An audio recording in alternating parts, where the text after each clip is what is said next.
আমাদেরকে যিনি ঘটনা পাঠিয়েছিলেন উনি জানিয়েছিলেন যে ওনার দাদুরা দুই ভাই ছিল। ছোট দাদু যিনি, উনি কিন্তু পালিয়ে গিয়েছিলেন। পালিয়ে গিয়ে আর কখনোই ফেরত আসেন নাই।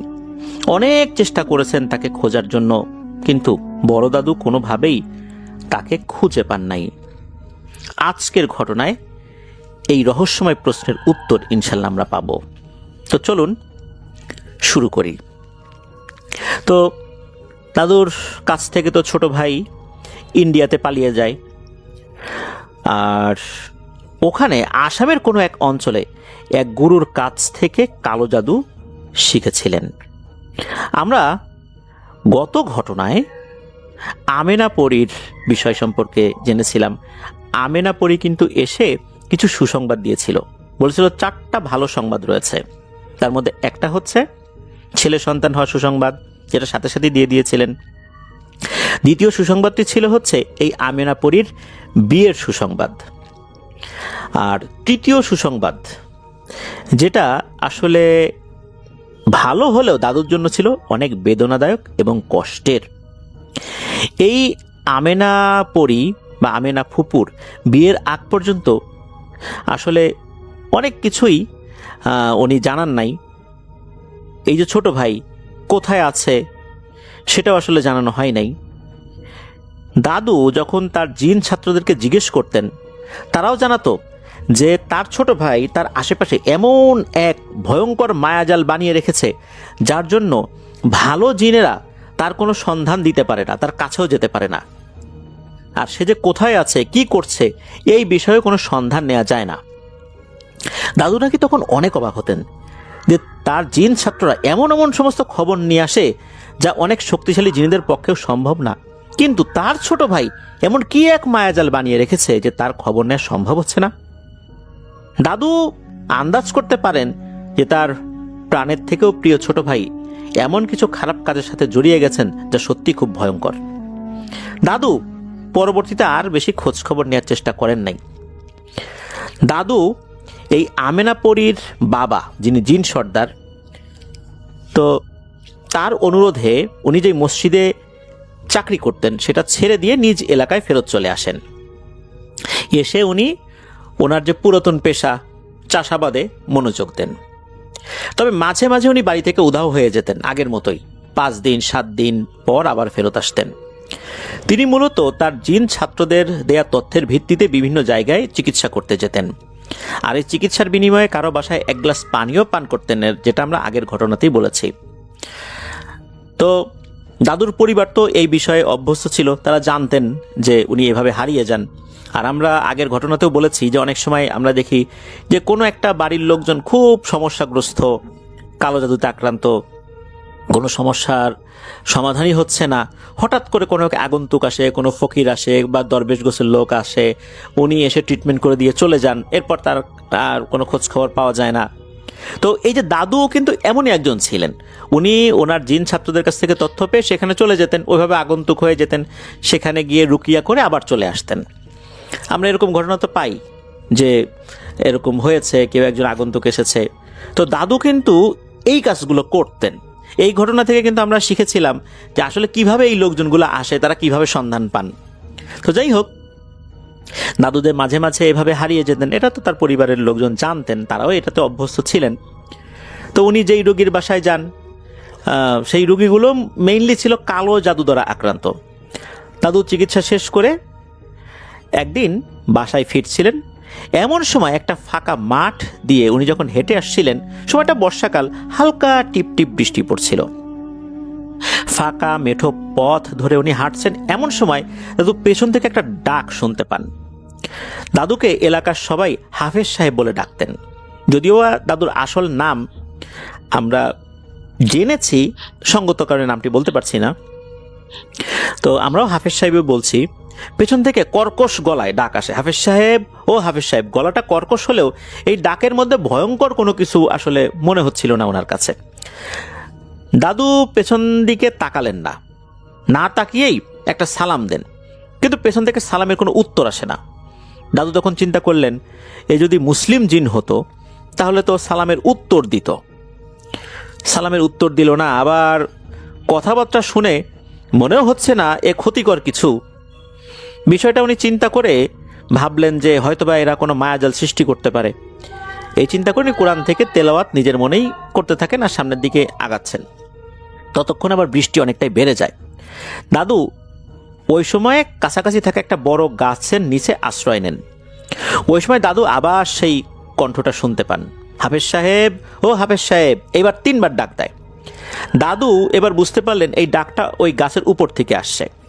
উনি উপর দিকে তাকান, তাকিয়ে দেখেন একটা গোল ফুটবলের মতো আলো গাছের এক ডাল থেকে আর এক ডালে যাচ্ছে, আর এক ডাল থেকে আর এক ডালে যাচ্ছে, সেখান থেকে আওয়াজটা আসছে।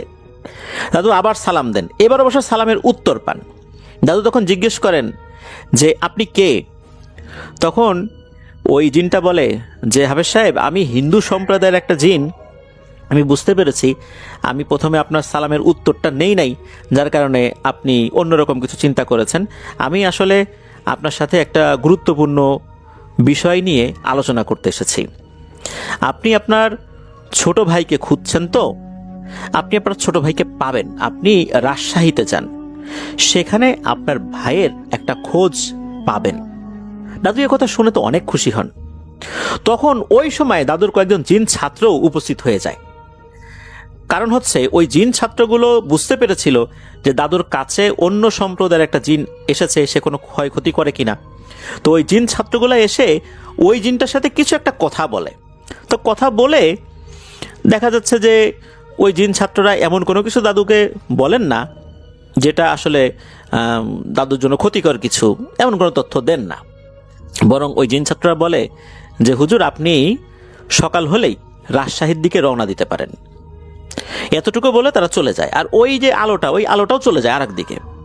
দাদু আসলে কিছু বুঝতে পারছেন না উনি কী করবেন। আর দাদু তো বাইরে থাকলেও সর্বোচ্চ 10 দিনের মতো বাইরে থাকতেন। এর থেকে বেশি যদি সময় লাগে তাহলে তিনি বাসায় বলে যেতেন যে তার ফিরতে দেরি হবে। আর তখনকার সময় তো রাস্তাঘাট তো উন্নত ছিল না। ওই জিনেরা কোন তথ্য দিত, বাংলাদেশের কোন প্রান্তে একজন কালো জাদুতে আক্রান্ত, সেখানে উনি চলে যেতেন, আসতেন, সময় তো লাগবেই। এখন দাদু আবার যে আরেক জায়গায় যাবেন, রাজশাহীতে যাবেন, এখন কিভাবে যাবেন বাড়িতে তো বলে যান নাই। এটা তো মুক্তিযুদ্ধেরও অনেক আগের ঘটনা। তখন দাদু তার এক জিন ছাত্রকে ডেকে বলেন যে তুমি তোমার দাদিকে গিয়ে একটা খবর দাও যে আমি রাজশাহীতে যাব, ফিরতে একটু সময় লাগবে। আর তুমি কিন্তু স্বাভাবিকভাবে যেও, না হলে তোমার দাদি আবার ভয় পেতে পারেন, এটা যেন মনে থাকে। তো ওই জিনটা অবশ্য অল্প বয়স্ক ছিল, তরুণ এক জিন আর কি। তো উনি চলে গেছেন দাদুর বাসায়। তো ওই সময় দাদি এশার নামাজ শেষ করে, উনি ওই সময় আসলে নামাজ পড়তে অনেক দেরি হয়েছিল, রাতে কোনো কারণে দেরি হয়ে গিয়েছিল আর কি। তো উনি এশার নামাজ শেষ করে উনি রান্নাঘর গিয়েছেন। রান্নাঘরে যাওয়ার পর উনি দুধ নিয়ে ওনার বাচ্চাকে খাওয়াবেন আর কি। বাচ্চা বলতে আমাদেরকে যিনি ঘটনা পাঠিয়েছেন তার বাবাকে আর কি। উনি খেয়াল করলেন যে উনি যেই পাতিলের মধ্যে দুধ গরম করেছিলেন, সেই পাতিলের মধ্যে দুধ নাই, পানি। চিন্তা করেন কি ব্যাপার, পানি আসলো কোত্থেকে? উনি আবার ঘরে ঢুকেছেন, দেখলেন যে গ্লাসের মধ্যে দুধ রাখা। উনি বুঝতে পারলেন না কে আবার এই কাজটা করলো। ওই সময় হঠাৎ করে উনি খেয়াল করেন যে ওনার ঘরের দরজার একটু বাইরে সাদা পাঞ্জাবি পরা বিশাল দেহী একটা লোক দাঁড়িয়ে আছে, তবে তার বডিটা অনেক চিকন। তো এইটা দেখার সাথে সাথে উনি তো এক চিৎকার দিয়ে অজ্ঞান হয়ে যান। এরপর তো ওই জিনটা দাদুর কাছে যায়, গিয়ে বলে যে আমি তো দাদির কাছে গেছিলাম, কিন্তু উনি তো আমাকে দেখে অজ্ঞান হয়ে গেছে, আমি কি তথ্য দিব? তখন দাদু একটু হেসে দেন, বলেন যে বুঝছি তুমি কিভাবে গেছিলা, তোমাকে বারবার বললাম যে স্বাভাবিক স্রোতে যাও। জিন বলছে আমি তো স্বাভাবিক স্রোতেই গেছি। তখন দাদু বলেন যে ঠিক আছে, আমি বুঝতে পারছি আসলে ঘটনাটা কি হয়েছে। আচ্ছা যাও, তুমি যাও, আমি এখন বাসায় যাই, তোমার দাদিকে আগে একটু চিকিৎসা করতে হবে, তারপর আমি রাজশাহীতে যাব। কি আর করা, দাদু আর ওখান থেকে রাজশাহীতে গেলেন না, উনি আবার বাসায় ফেরত আসলেন। বাসায় ফেরত আসছিলেন, এসে দেখেন যে দাদি অজ্ঞান হয়ে আছেন। এরপর ওনাকে ঝাড়ফুঁক করেন, যদিও বা ওনার একটু জ্বর আসছিল। তো উনি বলেন যে আসলে ওই জিনটাকে উনি পাঠিয়েছিলেন, নত বয়সে তরুণ, এই কারণে ওইভাবে আসলে বুঝতে পারে নাই, যার কারণে তুমি একটু ভয় পাইছো, তো এটা কিছু না। তো আল্লাহর রহমতে দাদি 3-4 ঘন্টার মধ্যেই সুস্থ হয়ে যান। এরপর দাদু আসল কাজটা শুরু করেন। জিনের দেওয়ার ঠিকানা অনুযায়ী চলে যান রাজশাহীতে। তো যেই বাড়ির ঠিকানাটা দেওয়া হয় সেই বাড়িতে গিয়েই দাদু বুঝতে পারেন এই বাড়ির বড় ছেলের উপরে ভয়ঙ্কর এক মরণ বান মারা হয়েছে। দাদু প্রচলিত নিয়ম অনুযায়ী চেষ্টা করেছেন, যেমন বিভিন্ন জায়গা থেকে জাদুর বিভিন্ন উপকরণ, তাবিজ, পশুর হাড়, বিভিন্ন ধরনের জিনিস আর কি, এগুলো উদ্ধার করেছেন। তো এই সমস্ত জিনিস উদ্ধার করার পর, সব উপকরণ নষ্ট করার পরেও ওই ব্যক্তির মধ্যে কোনো উন্নতি দেখা যাচ্ছিল না। দাদু তো চিন্তায় পড়ে যান বিষয়টা নিয়ে। দাদু চিন্তা করলেন যে কি ব্যাপার, এর মধ্যে কোনো ভাবান্তর নাই, আগের মতোই এত কিছু উদ্ধার করা হলো, কিছুটা তো একটু সুস্থ হবে, কিন্তু তা তো দেখা যাচ্ছে না। আর দাদু তো কোথাও চিকিৎসা করতে গেলে রোগীর বাড়িতে থাকতেন না, কিছু খেতেন না, কারণ উনি আগন্তুক হিসাবে যেতেন। আর ওই বাড়ি থেকে বের হয়ে কাছাকাছি কোনো মসজিদ বা দূরের কোনো মসজিদে উনি চলে যেতেন আর কি। অনেক দিন আগের ব্যাপার ছিল তো, এখনকার মতো তো এত মসজিদ আশেপাশে ছিল না, অনেক দূরে দূরে মসজিদ ছিল। তো উনি এমন দূরে গিয়ে থাকতেন যাতে করে ওই লোকজন আর সহজে খুঁজে না পায়। আর ওই বাড়ির লোকজনদেরকেও বলে যেতেন যে আমি যে আসছি এই বিষয়গুলো কাউকে শেয়ার করবা না বা বলবা না। তো যাই হোক, উনি বাইরেই খাবার খেতেন, টাকা দিয়ে, বাইরে থেকে নিজের টাকা দিয়ে কিনে খেতেন আর কি। উনি বলে গেলেন যে আমি কালকে আবার আসবো ইনশাল্লাহ, এই বলে চলে গেলেন। কিন্তু মসজিদে শুয়ে শুয়ে একটা জিনিস ভাবছেন, কি ব্যাপার, এই লোকটার আসলে কোনো ভাবান্তর নাই, কি ধরনের রুকিয়া করব কিছুই তো বুঝতে পারতেছি না। এরপর উনি ওনার কিছু জিন ছাত্রদেরকে ডাকেন, এরাও কোনো সমাধান দিতে পারছেন না। তারা বলছে যে না, তো এরকম তো হওয়ার কথা না, আসলে কিছুটা তো উন্নতি হওয়ার কথা, তারপরে আসলে আমরা বুঝতে পারবো কি হয়েছে না হয়েছে, কিন্তু এর তো কোনো উন্নতি দেখছি না। এতগুলো জাদুর উপকরণ নষ্ট করে ফেলা হলো শরিয়াসম্মতভাবে, তারপরেও কোনো কিছু হচ্ছে না। অর্থাৎ ওনার জিন ছাত্ররা কোনো সমাধান দিতে পারছে না। এর পরের দিনে উনি যান, আবার রুকিয়া করেন, তারপর দিন আবার গেছেন। এরকম টানা 3 দিন করার পর আবার উনি ওই মসজিদের বারান্দায় শুয়ে আছেন, ঘুম আসছে না, কি করব না করব, এরকম তো হয় না সচরাচর। ওই সময় আবার বৃষ্টি পড়ছিল হালকা হালকা, যেহেতু ওই সময় একটু বর্ষাকাল ছিল। হঠাৎ করে উনি দেখতে পান সেই ফুটবলের মতো আলোটা। এবার উনি এই আলোটার 2টো হাত দেখতে পান। প্রথম দিন কিন্তু উনি কোনো হাত টাত দেখেন নাই। তো ওই হাত দিয়ে দাদুকে কাছে ডাকছে। দাদু শরীরটা বন্ধ করে ওই অবয়বটার দিকে এগিয়ে যান। যেহেতু সে হিন্দু জিন ছিল, ও তো মসজিদের ভিতরে আসতে পারতেছে না। দাদু বাইরে যান।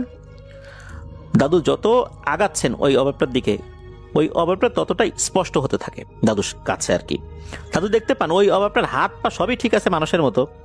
আসলে দাদু যেটাকে ফুটবল ভেবেছিলেন, এটা আসলে ওই অবয়বটার পেট ছিল। ওই পেট যেটা, এটা অনেক চকচকে ছিল, এই জন্য ওটাকে ওরকম ফুটবলের মতো চকচকে মনে হচ্ছিল। ওই অবয়বটার মুখ ছিল অনেকটা শেয়ালের মতো, কিন্তু মুখমণ্ডলটা মানুষের মতো, কিন্তু মুখ যদি লম্বা হয়ে যায়, শেয়ালের মতো হয়ে যায়, কেমন দেখা যায় ওই রকম আর কি। আর তার সারা শরীর লোমে ভরা, পেটটা চকচক করছে, ফুটবলের মতো গোল পেট। অবয়বটা নিজে থেকে এবার দাদুকে সালাম দেন। দাদু সালামের জবাব দিতেই অবয়বটা বলতে শুরু করে কিভাবে সেই লোককে সুস্থ করা যাবে, কিছু পদ্ধতি বলে যায়। আর যার সময় বলে যায়, বাকি কথা আপনার কোনো ছাত্রকে আমি বলে যাব, আপনি আপাতত রুগীকে সুস্থ করেন, এরপর আপনার ছাত্রের কাছ থেকে আপনি জেনে নেবেন বিস্তারিত। দাদু আবার গিয়ে শুয়ে পড়েন। ফজরের নামাজের পর একটু হাঁটাহাঁটি করে চলে যান সেই রুগীর বাড়িতে। এবার গিয়ে উনি আসনে বসেছেন। এবার ওই যে ওই জিনের তথ্য অনুযায়ী রুকিয়া শুরু করেছেন। দেখা গেল লোকটা বিছানা ছেড়ে আগে উঠতেই পারতো না, এই লোকটা উঠে বসে হাঁটাহাঁটি করছে 1 ঘন্টার মধ্যে। দাদু চিন্তা করে, আরে আল্লাহর রহমতের সমস্যার তো সমাধান হয়ে গেছে, এবার আমি বাড়িতে চলে যাই। উনি বাড়ির উদ্দেশ্যে হাঁটা দিয়েছেন। কিছু দূর হাঁটার পরেই দাদু দেখতে পান দাদুর এক জিন ছাত্র দাঁড়িয়ে আছে রাস্তার পাশে। দাদু আসলে একটু মন খারাপ অবস্থাতেই ছিলেন, কেননা তার ভাইয়ের খোঁজ পাওয়ার কথা ছিল রাজশাহীতে এসে, কিন্তু উনি তো পেলেন না। তিনি তার জিন ছাত্রের দিকে এগিয়ে গিয়ে সাধারণভাবেই কথা বলেন। ছাত্র বলে, হুজুর, সমস্যা তো কেবল শুরু হলো, আপনি কোথায় যাবেন? সমস্যার সমাধান তো করতে হবে, আল্লাহ আপনাকে ওসিলা হিসাবে এখানে পাঠিয়েছেন। তারপর সেই জিন ছাত্র বলতে শুরু করে, এই লোকের উপর এমন মরণ বান মারা হয়েছে, সে এমনিতেই 3 মাসের মাথায় মারা যাবে, তার মধ্যে 2 মাস শেষ আর 1 মাস বাকি আছে, এর মধ্যেই যা করার করতে হবে। তখন দাদু বলেন, সে তো এখন সুস্থ, তার উপর তো জাদুর প্রভাব নেই, তখন ওই ছাত্র উত্তর দেন, তাকে এমন এক মরণ বান মারা হয়েছে, এটা একটা প্রাচীন জাদু পদ্ধতি। এর ফলে মানুষ তিলে তিলে কষ্ট পেয়ে 3 মাসের মাথায় মারা যাবে। আপনি আল্লাহর ইচ্ছায় রুকিয়ার মাধ্যমে তার শারীরিক যন্ত্রণা কমিয়েছেন, কিন্তু 3 মাস সম্পূর্ণ হলে সে ঠিকই মারা যাবে। এই জাদু কাটানো খুবই কষ্টসাধ্য ব্যাপার এবং একটা দীর্ঘ প্রক্রিয়া। আর যে এই জাদু করেছে তার পক্ষে ছাড়া এই জাদু কাটানো খুবই কঠিন। যেই তান্ত্রিকের মাধ্যমে এই জাদু করা হয়েছে তার খোঁজ পেলে আপনাকে জানানো হবে, তার সাথেই আপনাকে মোকাবেলা করতে হবে। দাদু আবার চিন্তায় পড়ে যান। আর এইদিকে সেই তান্ত্রিক কোনোভাবেই আসলে যদি বুঝতে পারে যে কেউ একজন রুকিয়ার মাধ্যমে তার জাদুর প্রভাব আংশিক কমিয়ে এনেছে, সে রাগে ক্ষুব্ধ হয়ে দাদুর উপরে জাদু করবে। হয়ও তাই। মাত্র 1 দিনের ব্যবধানে দাদু অসুস্থ হয়ে যান, আর এই অসুস্থতা বাড়তে থাকে। এভাবে কেটে যায় 3 দিন। দাদু স্বপ্নে দেখেন সেই জিন সর্দার, অর্থাৎ এই আলেয়া পরীর বা আলেয়া ফুপুর বাবা, উনি এসে বলছেন যে জনাব, আপনার খুবই প্রিয়জন আপনার উপর জাদু করেছে। আমি চাইলে এখনই তাকে মাটির সাথে মিশিয়ে দেওয়ার ক্ষমতা রাখি, কিন্তু সে আপনার অনেক প্রিয় মানুষ, আপনার দরকার তার সাথে দেখা করার। দাদু আর ভেবে পান না কে হতে পারে। তার ছাত্ররা কোনো খবর দিতে পারছে না কে করেছে এই কাজ, কিন্তু তারা দাদুকে কিছু সেলফ রুকিয়া শিখে দেন, যাতে করে দাদু নিজের উপর হওয়া জাদু কাটিয়ে ওঠাতে সক্ষম হন আর কি। আল্লাহর রহমতে এটা হয়েও যায়। আরও 1 দিন পর সেই হিন্দু জিন আসে, এসে বলে, হুজুর আপনার এখানে আর কোনো কাজ নাই, আপনাকে যেতে হবে আসামে, সেখানে অনেক রহস্যের জট খুলবে। আমি মূলত যেই উদ্দেশ্যে আপনার কাছে এসেছিলাম সেই উদ্দেশ্যটাও সফল হবে, আপনি আসামে চলে যান। আরও বেশ কিছু ঠিকানা বলে দেয় কোথায় কিভাবে যেতে হবে। তো এরপর দাদু যে কাজটি করেন সেটা হচ্ছে যে কিছু তথ্য নেওয়ার চেষ্টা করেন যে এই জিনের কথা অনুযায়ী সেখানে যাওয়াটা ঠিক হবে কিনা। তার ছাত্রদের সাথে যখন আলাপ আলোচনা করেন তার ছাত্ররাও এতে সম্মতি দেয়। এরপর দাদু রওনা দেন। তখন কিন্তু সীমান্ত পার হওয়া অনেক সহজ ছিল। দাদু রাজশাহী দিয়েই আসামে প্রবেশ করেন। আসামের বর্তমান একটা জেলা ডিমা হাসাও, এই জেলাটার নাম। তো সেখানকার একটা পাহাড়ের নাম বলে দিয়েছিল সেই হিন্দু জিনটা। দাদু অবশ্য পরে সেই পাহাড়ের নামটা মনে করতে পারেন নাই। সেখানে উনি চলে যান। সেখানে গিয়ে দাদু খুঁজতে থাকেন। পাহাড়ি জঙ্গলের মধ্যে পেয়ে যান এক অঘরী তান্ত্রিকের দেখা। সেই তান্ত্রিক নিজে থেকেই বলে ওঠে, আরও উপরে যা, বনের ঘন অংশে যা, পেয়ে যাবি তুই যে জন্য আসছিস। দাদু কিছু না বুঝে তার কথা মতো উপরে উঠতে থাকেন। উঠতে উঠতে চূড়ার কাছাকাছি গিয়ে দেখতে পান একটা ঝুপড়ি ঘর। সেই ঘরের সামনে বসে আছে বড় বড় গোফওয়ালা, দাড়িওয়ালা, পাঞ্জাবি পরা এক লোক। যখনই এই লোক দাদুর দিকে তাকিয়েছে, এই লোক দেয় এক দৌড়। দাদু কিছুতেই বুঝতে পারেন না যে এই লোকটা কে আর কোথায় পালিয়ে গেল। এই লোকটা তো পালিয়ে গেছে। দাদু চিন্তা করেন ব্যাপারটা কি, এটা তো আমাকে একটু বুঝতে হবে। এমন সময় সেই অঘরী তান্ত্রিক এসে দাদুকে বলেন, যার জন্য এতদূর আসছিস সে তো পালিয়ে গেল। দাদু তো কিছুই বোঝে না যে ঘটনা কি বলতেছে। তখন দাদু তার জিন ছাত্রদেরকে ডাকতে থাকে, কিন্তু কেউ আসে না। তখন আবার সেই তান্ত্রিক বলছে যে, শোন, এখানে শুধু শয়তানের উপাসনা চলে, মানুষ ব্যতীত অন্য কোনো শুভ শক্তি এখানে আসতে পারবে না। এখানে কোনো মুসলিম নেককার জিন আসতে পারে না। আমি বুঝছি তুই কাদেরকে ডাকতেছিস, লাভ নাই, এখানে ওরা আসতে পারবে না। এই বলে ওই তান্ত্রিকটা চলে যায়। দাদু তো চিন্তা করেন যে ঘটনাটা কি হচ্ছে এখানে। এদিকে রাত হয়ে গেছে, দাদু সময় আন্দাজ করতে পারছেন না। তখন উনি ঘন্টাখানেক অপেক্ষা করে তায়াম্মুম করে এশার নামাজ, মাগরিবের নামাজ একসাথে পড়ে নেন। অর্থাৎ এশার নামাজ পড়ার পর মাগরিবের নামাজ উনি কাজা পড়ে নেন। এরপর উনি খুব ক্লান্ত হয়েছিলেন, তো উনি কিছুটা ঘুমিয়ে পড়েন। ঘুম ভাঙলে উনি বুঝতে পারেন যে ভোর হতে দেরি নাই, কারণ তখন দূর থেকে পাখির কিচিরমিচির আওয়াজ শোনা যাচ্ছিল।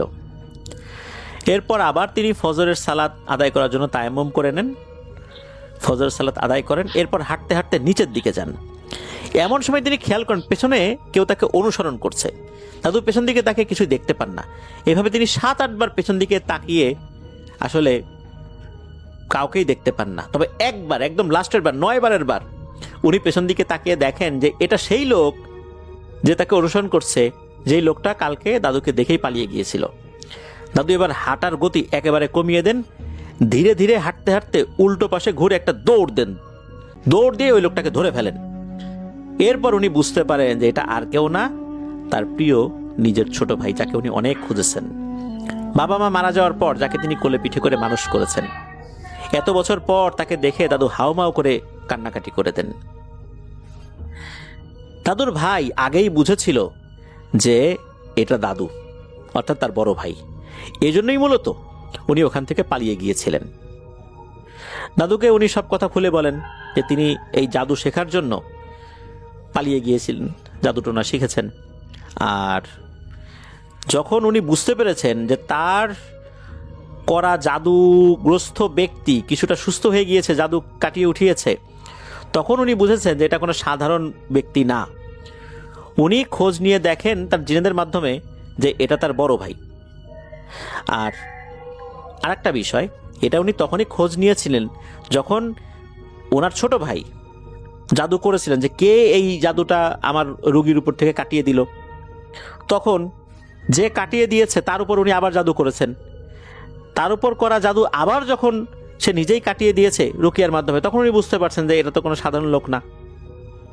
এরপর উনি যখন বুঝতে পারেন যে এই লোকটা আসলে তার আপন বড় ভাই, তখন উনি নিজে খুব অনুতপ্ত হয়ে যান, কান্নাকাটি করতে থাকেন। তো আসলে যখন ওনার মুখোমুখি হয়েছেন উনি খুব অনুশোচনায় ভুগছিলেন, এই জন্য সাথে সাথে ওখান থেকে দৌড়ে পালিয়ে যান। উনি আসলে খুব অনুতপ্ত যে উনি নিজের ভাইকে মারতে যাচ্ছিলেন।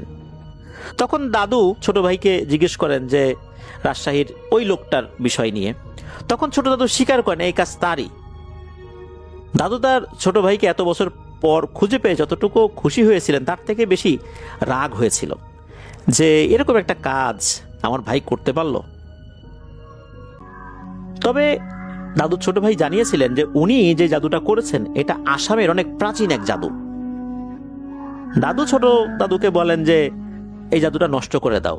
এদিকে ছোট দাদু রাজি হয় না, তিনি বলেন যে যেই ব্যক্তি এই কাজটি করিয়েছেন উনি অনেক প্রভাবশালী একজন ব্যক্তি, আর ওই ব্যক্তি নাকি ওই সময় অর্থাৎ মুক্তিযুদ্ধেরও আরো আগে 5,000 টাকা দিয়েছে। ওই সময় 5,000 টাকায় কিন্তু জমিদারি কিনে ফেলা যেত, এরকম অ্যামাউন্টের টাকা এটা। তখন বলে যে এখন এত টাকা আমি কিভাবে দিব, আমি তো এর মধ্যে 2,000 টাকা খরচও করে ফেলছি, আর সবচেয়ে বড় কথা হচ্ছে যে আমি যে ফেরতও দিব ওই টাকাটা। তো এরা তো অত্যন্ত প্রভাবশালী ব্যক্তি, আমি যতই কালো জাদু করি, তান্ত্রিক হই, এদের তো একটা লোকাল প্রভাব আছে, আঞ্চলিক প্রভাব আছে, তখন তো আমার উপর লোকজন লেলিয়ে দিয়ে অনেক ধরনের ক্ষয়ক্ষতি করতে পারে। এদিকে বড় দাদু বলছেন যে টাকা পয়সা নিয়ে তোর অত চিন্তা ভাবনা করার দরকার নাই, টাকা পয়সা তুই ফেরত দিয়ে দিবি। আর তো 2,000 টাকা তুই খরচ করছিস, তো ঠিক আছে 2,000 টাকা আমি দিয়ে দিব, তুই এই 5,000 টাকা তাকে ফেরত দিয়ে দিবি, আর এই জাদুটা তুই নষ্ট কর। তখন ওই ছোট দাদু বলেন এই জাদু নষ্ট করা একটা দীর্ঘ প্রক্রিয়ার ব্যাপার, এটা অনেক কষ্টসাধ্য ব্যাপার। এই জাদুটা করাও যেমন কষ্টসাধ্য, নষ্ট করাটাও কষ্টসাধ্য।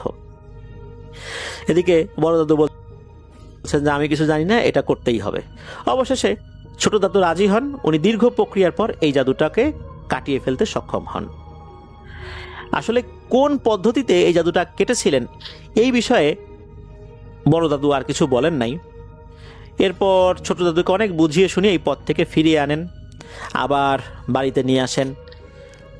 দাদির নামে যত জমি জমা ছিল, এরপর বিভিন্ন সহায় সম্পত্তি বিক্রি করে ছোট দাদুকে 7,000 টাকা দিয়েছিলেন। সব কিছু দেওয়ার পর বলছেন যে তুমি আবার যাও, ওদেরকে টাকা পয়সা ফিরাই দাও, আর তুমি আল্লাহর পথে ফেরত আসো, স্বাভাবিক জীবনযাপন করো। এরপর দাদু ওই টাকা পয়সাগুলো ফেরত দিয়ে আবার বাড়িতে চলে আসেন, স্বাভাবিক জীবনযাপন করে। এই গোঁফ যেরকম হয়েছিল, চুল দাড়ি এগুলো খুব সুন্দর করে ছাট দিয়েছিলেন আর কি, একদম স্বাভাবিক জীবনে উনি আসছিলেন, নামাজ কালাম পড়া শুরু করেছেন।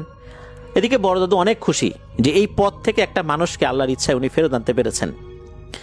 তো ছোট দাদু 3 বছর ওনাদের সাথে ছিলেন, 3 বছরের ভিতরে উনি 3টা বিয়ে করেছেন। এরপর হঠাৎ করে উনি পালিয়ে গিয়েছেন। এই 3 বছরের মধ্যে ওনার 3টা ওয়াইফের 4টা সন্তানাদি হয়েছে। উনি তো এরপরে আবার পালিয়ে গিয়েছেন বাসা থেকে। দাদু তার জিনেদের মাধ্যমে খোঁজ নিয়ে দেখেন উনি আবার আগের পথে ফিরে গেছেন। দাদু মনে খুব কষ্ট পান, রাগে ক্ষোভে দুঃখে উনি আর ছোট দাদুকে ফেরাতে চান নাই। একবার হয় কি, এই ছোট দাদু আসে, এসে তার এক স্ত্রীকে ভুলিয়ে ভালিয়ে নিয়ে চলে যায়। পরে আবার এসেছে, আবার আর এক স্ত্রীকে ভুলিয়ে ভালিয়ে নিয়ে গেছে। এইভাবে 3 স্ত্রীকে উনি নিয়ে গেছেন, কিন্তু তার কোনো সন্তান কেনেন নাই। দাদু পরবর্তীতে খোঁজ নিয়ে জানতে পারেন যে তার এই স্ত্রীদেরকে উনি শয়তানের কাছে উৎসর্গ করেছেন, অর্থাৎ বলি দিয়েছেন। এ কথা শুনে দাদু অনেক কষ্ট পান। উনি তখন চিন্তা করেন যে আসলে আল্লাহ যদি কাউকে হেদায়েত না দেন, কেউ হেদায়েত পাবে না। আল্লাহ তাআলা নিজেই তো পবিত্র কোরআনে বলেছেন যে যদি আমি কাউকে হেদায়েত না দেই তাহলে কেউ হেদায়েত প্রাপ্ত হবে না। উনি চিন্তা করলেন যে হয়তোবা আল্লাহ তাআলা তার কপালে হেদায়েত রাখে নাই, তা না হলে তো এরকম হওয়ার কথা না। সে 3 বছরে 3টা বিয়ে করেছে, নিশ্চয়ই এই সব কিছুর পেছনে তার পূর্ব নির্ধারিত একটা উদ্দেশ্য ছিল। এবং এই 3 স্ত্রীকে সে আবার নিয়ে গেছে, শয়তানের নামে বলি দিয়েছে, কিন্তু তার সন্তানদেরকে নেয় নাই। উনি তো আর তার ছোট ভাইয়ের কোনো খোঁজ খবর নিলেন না। কিন্তু এই যে 4 জন ভাতিজা, 4টাই পুত্র সন্তান ছিল, 4 ভাতিজা, এবং ওনার নিজের 9টা সন্তান ছিল দাদুর। এই 9 সন্তান, 4 ভাতিজা, এনাদেরকে নিয়েই উনি অনেক কষ্টে জীবনযাপন করেছেন। কিন্তু এত কষ্টের পরেও কারো চিকিৎসা করে একটা টাকা উনি নেন নাই। দাদু বলতেন যে কারো উপকার করে টাকা নিলে আল্লাহর কাছে আমি কি আশা করব? আল্লাহর সন্তুষ্টির জন্য কাজ করি, আর উপকার করে যদি এভাবে টাকা নিতে থাকি তাহলে রুহানি শক্তি কমে যায়। রুহানি শক্তি কমে গেলে এই অশুভ শক্তির সাথে লড়াই করে পারাটা মুশকিল হয়ে যায়। হ্যাঁ, কিছু কিছু ক্ষেত্রে টাকা নেওয়া জায়েজ, ফতোয়ার দিক থেকে জায়েজ, তাকওয়ার দিক থেকে সেটা এড়িয়ে যাওয়াটাই ভালো। দাদু সেটাকেই গ্রহণ করতেন। আর তাছাড়া ওনার তো জমি জমা ছিল, চাষবাস করে চলছিলই, এমনটা না যে ওনারা না খেয়ে থাকতেন, কষ্ট হতো, কিন্তু আল্লাহর রহমতে ওনারা চলতে পারতেন। এভাবেই কিন্তু ওনার ওই 4 ভাতিজাকে উনি আল্লাহর রহমতে মানুষ করার চেষ্টা করেছেন, ওনার নিজের সন্তানদেরকে বড় করেছেন। তো দাদু এখন জীবিত নাই, আর ওই ছোট দাদুর কোনো সন্ধান পাওয়া যায় নাই। এত বছর হয়ে গেছে, ওই ছোট দাদু এখন বেঁচে থাকার কথা নয়। আমাদেরকে যিনি ঘটনা পাঠিয়েছেন, দাদুর জন্য দোয়া চেয়েছেন, আমরা তার জন্য দোয়া করি। এমন মানুষ আসলে খুব কম পাওয়া যায়। আর উনি এমন একজন মানুষ ছিলেন যাদের কথা আমরা বিভিন্ন ঘটনায় বলেছি। হঠাৎ করে একজন আসে, চিকিৎসা করে দিয়ে চলে যায়, উনি এমন একজন মানুষ ছিলেন। আল্লাহ তাআলা তার ভুল ত্রুটি ক্ষমা করুন, জান্নাতুল ফেরদৌসের মেহমান হিসেবে কবুল করুন। প্রিয় লিসেনার্স, আজকের এপিসোড এ পর্যন্তই।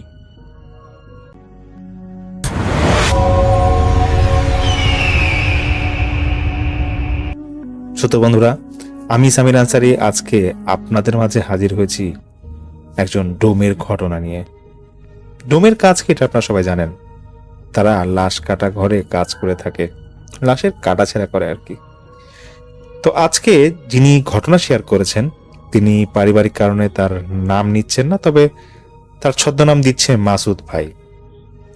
তো যেই ডোমের ঘটনা আজকে শেয়ার করব ওনার নাম পবন, আর এই পবনের ঘটনা পাঠিয়েছেন মাসুদ ভাই। পবনের বাড়ি ঢাকার আশেপাশের কোনো এক জায়গায়। ঘটনার স্বার্থে ওনার এলাকার নাম নেওয়া যাচ্ছে না। প্রায় 10 বছরের উপর তিনি ডোমের কাজ করে গিয়েছিলেন।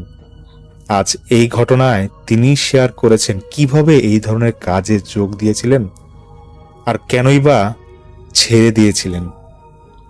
চলে যাচ্ছি মূল ঘটনায়। 1990 সালের পরপর পবনের বাবা গ্রাম থেকে কাজের সন্ধানে পরিবার নিয়ে শহরে আসেন।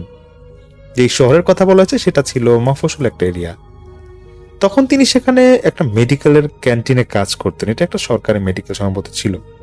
চাকরিটা ওভাবে স্থায়ী না হয় এলাকার এক লোকের মাধ্যমে তখনকার দিনে একটু ভালো টাকা দিয়ে তিনি ডোম ঘরে কাজ নেন। শুরুতে ওনার ওস্তাদদের সাথে তিনি কাজ করতেন, তবে বেশ কয়েক বছর কাজ করবার পর তিনি যখন এই কাজে পারদর্শী হয়ে যান তখন ওস্তাদ কাজ ছাড়বার পর উনি নিজেই ডোমঘরের মূল কর্মী হয়ে যান, মানে পবনের বাবা। পবন যা বলেন, তিনি তখন খুব ছোট ছিলেন। ওদের বাসা ছিল শহর থেকে প্রায় 4-5 কিলোমিটার দূরে। বাড়ির আশেপাশে তেমন শহরের ছোঁয়া ছিল না। কাঁচা রাস্তা দিয়ে 10 মিনিট হাঁটলে এরপর ছিল ওদের বাড়ি। মাঝে মাঝে দেখতেন বাবা কাজ শেষ করে আসবার পর ওর মা কি যেন পরে ঝাড়ফুঁক দিয়ে বাবার গায়ে পানি ছিটাই দিয়ে তারপর দরজা জানলা আটকিয়ে রাতে খাওয়া দাওয়া করে একটু আগে আগে শুয়ে পড়তেন।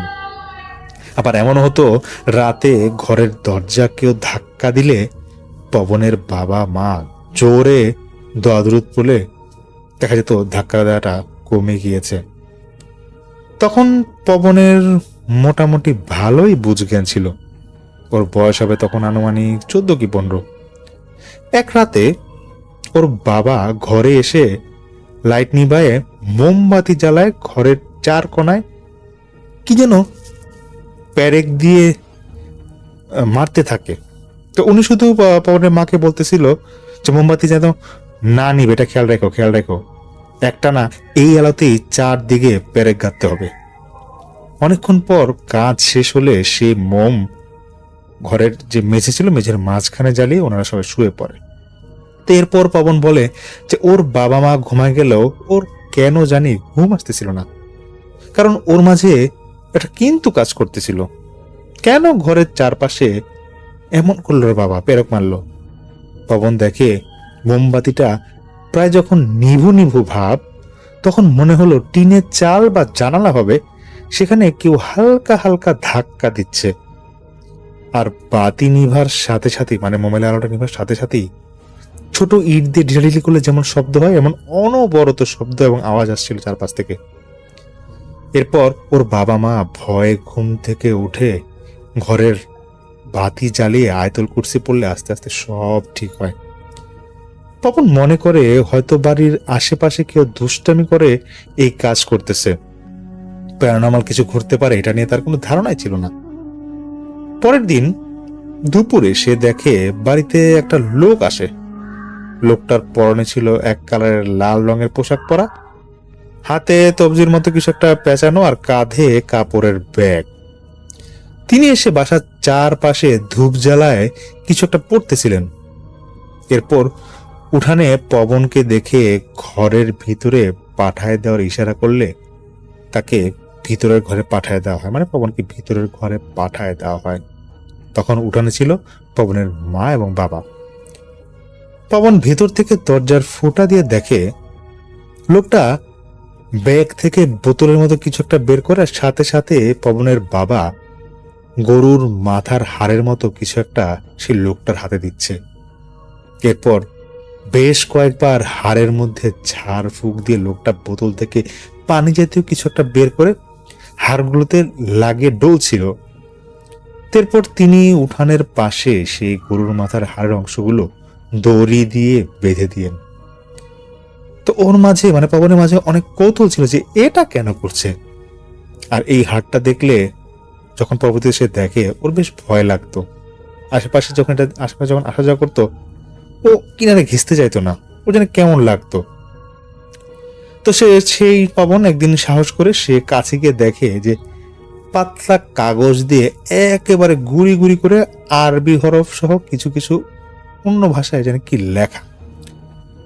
পবন যখন সেটা ধরতে যাবে তখন ওর মা এটা দেখে বলে, খবরদার বাজান, এগুলো ধরিস না, তোর বাপে রাগ করবো। তো একটা বিষয় দেখে পবন যে প্রতিদিন সকালে ঘুম থেকে উঠবার পর সেই হাড়টা দেখা যেত যে কেমন লাল লাল এবং ভেজা ভেজা, আবার সারা দিন কিন্তু স্বাভাবিক থাকতো, শুকনা থাকতো একবারে। সে প্রায় সময় এটা নিয়ে মাকে জিজ্ঞাসা করতো যেগুলো কেন লাগানো হয়েছে। মা বলতো, এমনিতে লাগাইছে বাজান, তোর বাপ সব জানে। এখনো পবনের সেই দিকটার কথা মনে আছে। সেদিন ওর বাবা ছিল কাজে, ওর মা গিয়েছিল কোনো একটা পাড়া প্রতিবেশীর বাড়িতে। পবন তখন বাসায় একা। পবন সন্ধ্যার আগ দিয়ে উঠানের পাশে যেতেই সেই গরুর মাথার হাড় বাঁধা জায়গাটাতে দেখে যে রক্তের মতো কি যেন ফোঁটা ফোঁটা সেখান থেকে পড়ছে। আশেপাশে কাউকে না দেখে সে ঠিক করে এটা আজকে দাও দিয়ে কেটে ফালাই দিবে, সে হাতে দাও নিয়ে কাটতে যাবে, কয়েকবার কোপ দেয়, কিন্তু বেশ কয়েকবার কোপ মারবার পরেও সামান্য দড়ি একটা ছিল, সেটা সহজে ছিঁড়ছিল না। প্রায় 5 থেকে 10 মিনিট পর গিয়ে দড়িটা ছিঁড়ে হাড়ের অংশগুলো বাড়ি থেকে নিয়ে দূরে গিয়ে ফালিয়ে আসে সেই পবন। সন্ধ্যার পর ওর মা এসে সেটা আসলে ওইভাবে খেয়াল করে না, কারণ চারপাশ তো প্রায় অন্ধকারই হয়ে গেছে। তো রাতে পবনের বাবা ঘরে এসে ওর মাকে বলে খাবার পানি দিতে, আর ওনার শরীর প্রচন্ড নাকি তখন ঘাম ছিল। তিনি তখন রেগে বলেন যে উঠানের পাশ থেকে ওটা সরাইছে কে। মাকে তখন খুব বকা দিচ্ছিল দেখে পবন বলে, আব্বা ওটা দেখতে আমার সবসময় ভয় লাগে, আজকে ওখান থেকে রক্ত পড়তে দেখছি, তাই আজকে দাও দুটা কেটে ফেলাই দিছি। এই কথাটা শুনে পবনকে অনেক মারধর করে ওর বাবা। পরের দিন ওর মা ওকে বলে, বাজান তুমি খুব ব্যথা পাইছো রাতে, তোমার বাবা মারধর করে, তাই না? তুমি তো এটা না বুঝা কাটছো, তুমি কি জানো ওটা কেন লাগানো হয়েছে? তখন পবনের মা বলেন, তোমার আব্বা লাশ কাটা ঘরে কাজ করে, ওখানে প্রতিদিন মরা মানুষের লাশ কাটাছেড়া করতে হয়। এইসব কাজ করলে খারাপ কিছুর পাল্লায় পড়তে হয়। এই যে দেখো না, রাতে মাঝে মাঝে ঘরের দরজায় কে যেন ধাক্কায়, এরপর খুললে কেউ থাকে না। আবার তোমার আব্বা রাতে কাজ শেষে আসবার সময় পথে অনেক খারাপ কিছু দেখে, এগুলো না চোখে পড়ে।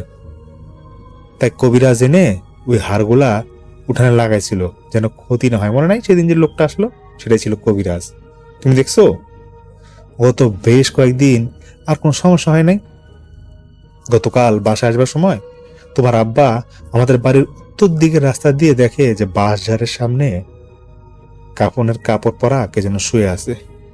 উনি যখন কাছে গিয়ে ধরতে যাবে, তখন সেখান থেকে কান্নার আওয়াজ আসতেই উনি বুঝে গেছেন আবার ওনার মধ্যে সমস্যা শুরু হয়েছে, যেটা কয়েকদিন আগেও একই সমস্যা হয়েছিল।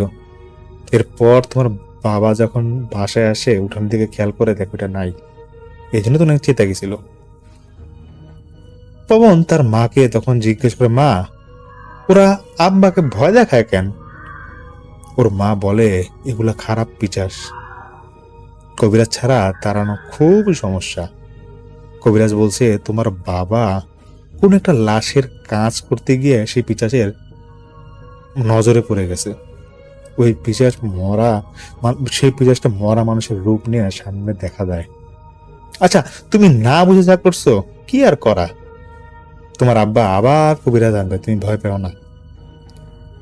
তবে এবার না জেনে কিন্তু কিছু করতে যাবা না। তো কথাগুলো শুনে পবন তখন একটু বেশ ভয় পায় যে ওর মাগুলা কি বলতেছে। তো তার সেই ভয় আর আতঙ্কে দেখে ওর বাবা তখন কবিরাজ থেকে একটা তাবিজ নিয়ে আসে। সে কবিরাজ আসে পবনের কাছে, সে তখন ওদের বাসায় যখন আবার আসে, তখন সেই পবনকে একটা তাবিজ লাগায় দেয়। এরপর বলে যে এই তাবিজটা কখনো যাতে পবন না খুলে, কারণ এতে তারও ক্ষতি হলেও হতে পারে। এরপর থেকে তেমন খুব বেশি আর সমস্যা হয় না ওদের পরিবারের সাথে, সবকিছু ভালোই চলতেছিল। ক্লাস 10 পর্যন্ত পড়বার পর পবনের পড়ালেখা আসলে আর করা হয় না। ওর বাবা ঠিক করেন ওনার যেহেতু বয়স হচ্ছে, তাই ছেলেকে তো কিছু একটা করে খেতে হবে, তাই তাকেও এই কাজে নিয়ে আসেন তিনি। বাবাকে এই লাইনে অনেক দিন কাজ করতে দেখে পবনের সাহসও দিন দিন বেড়ে যায়।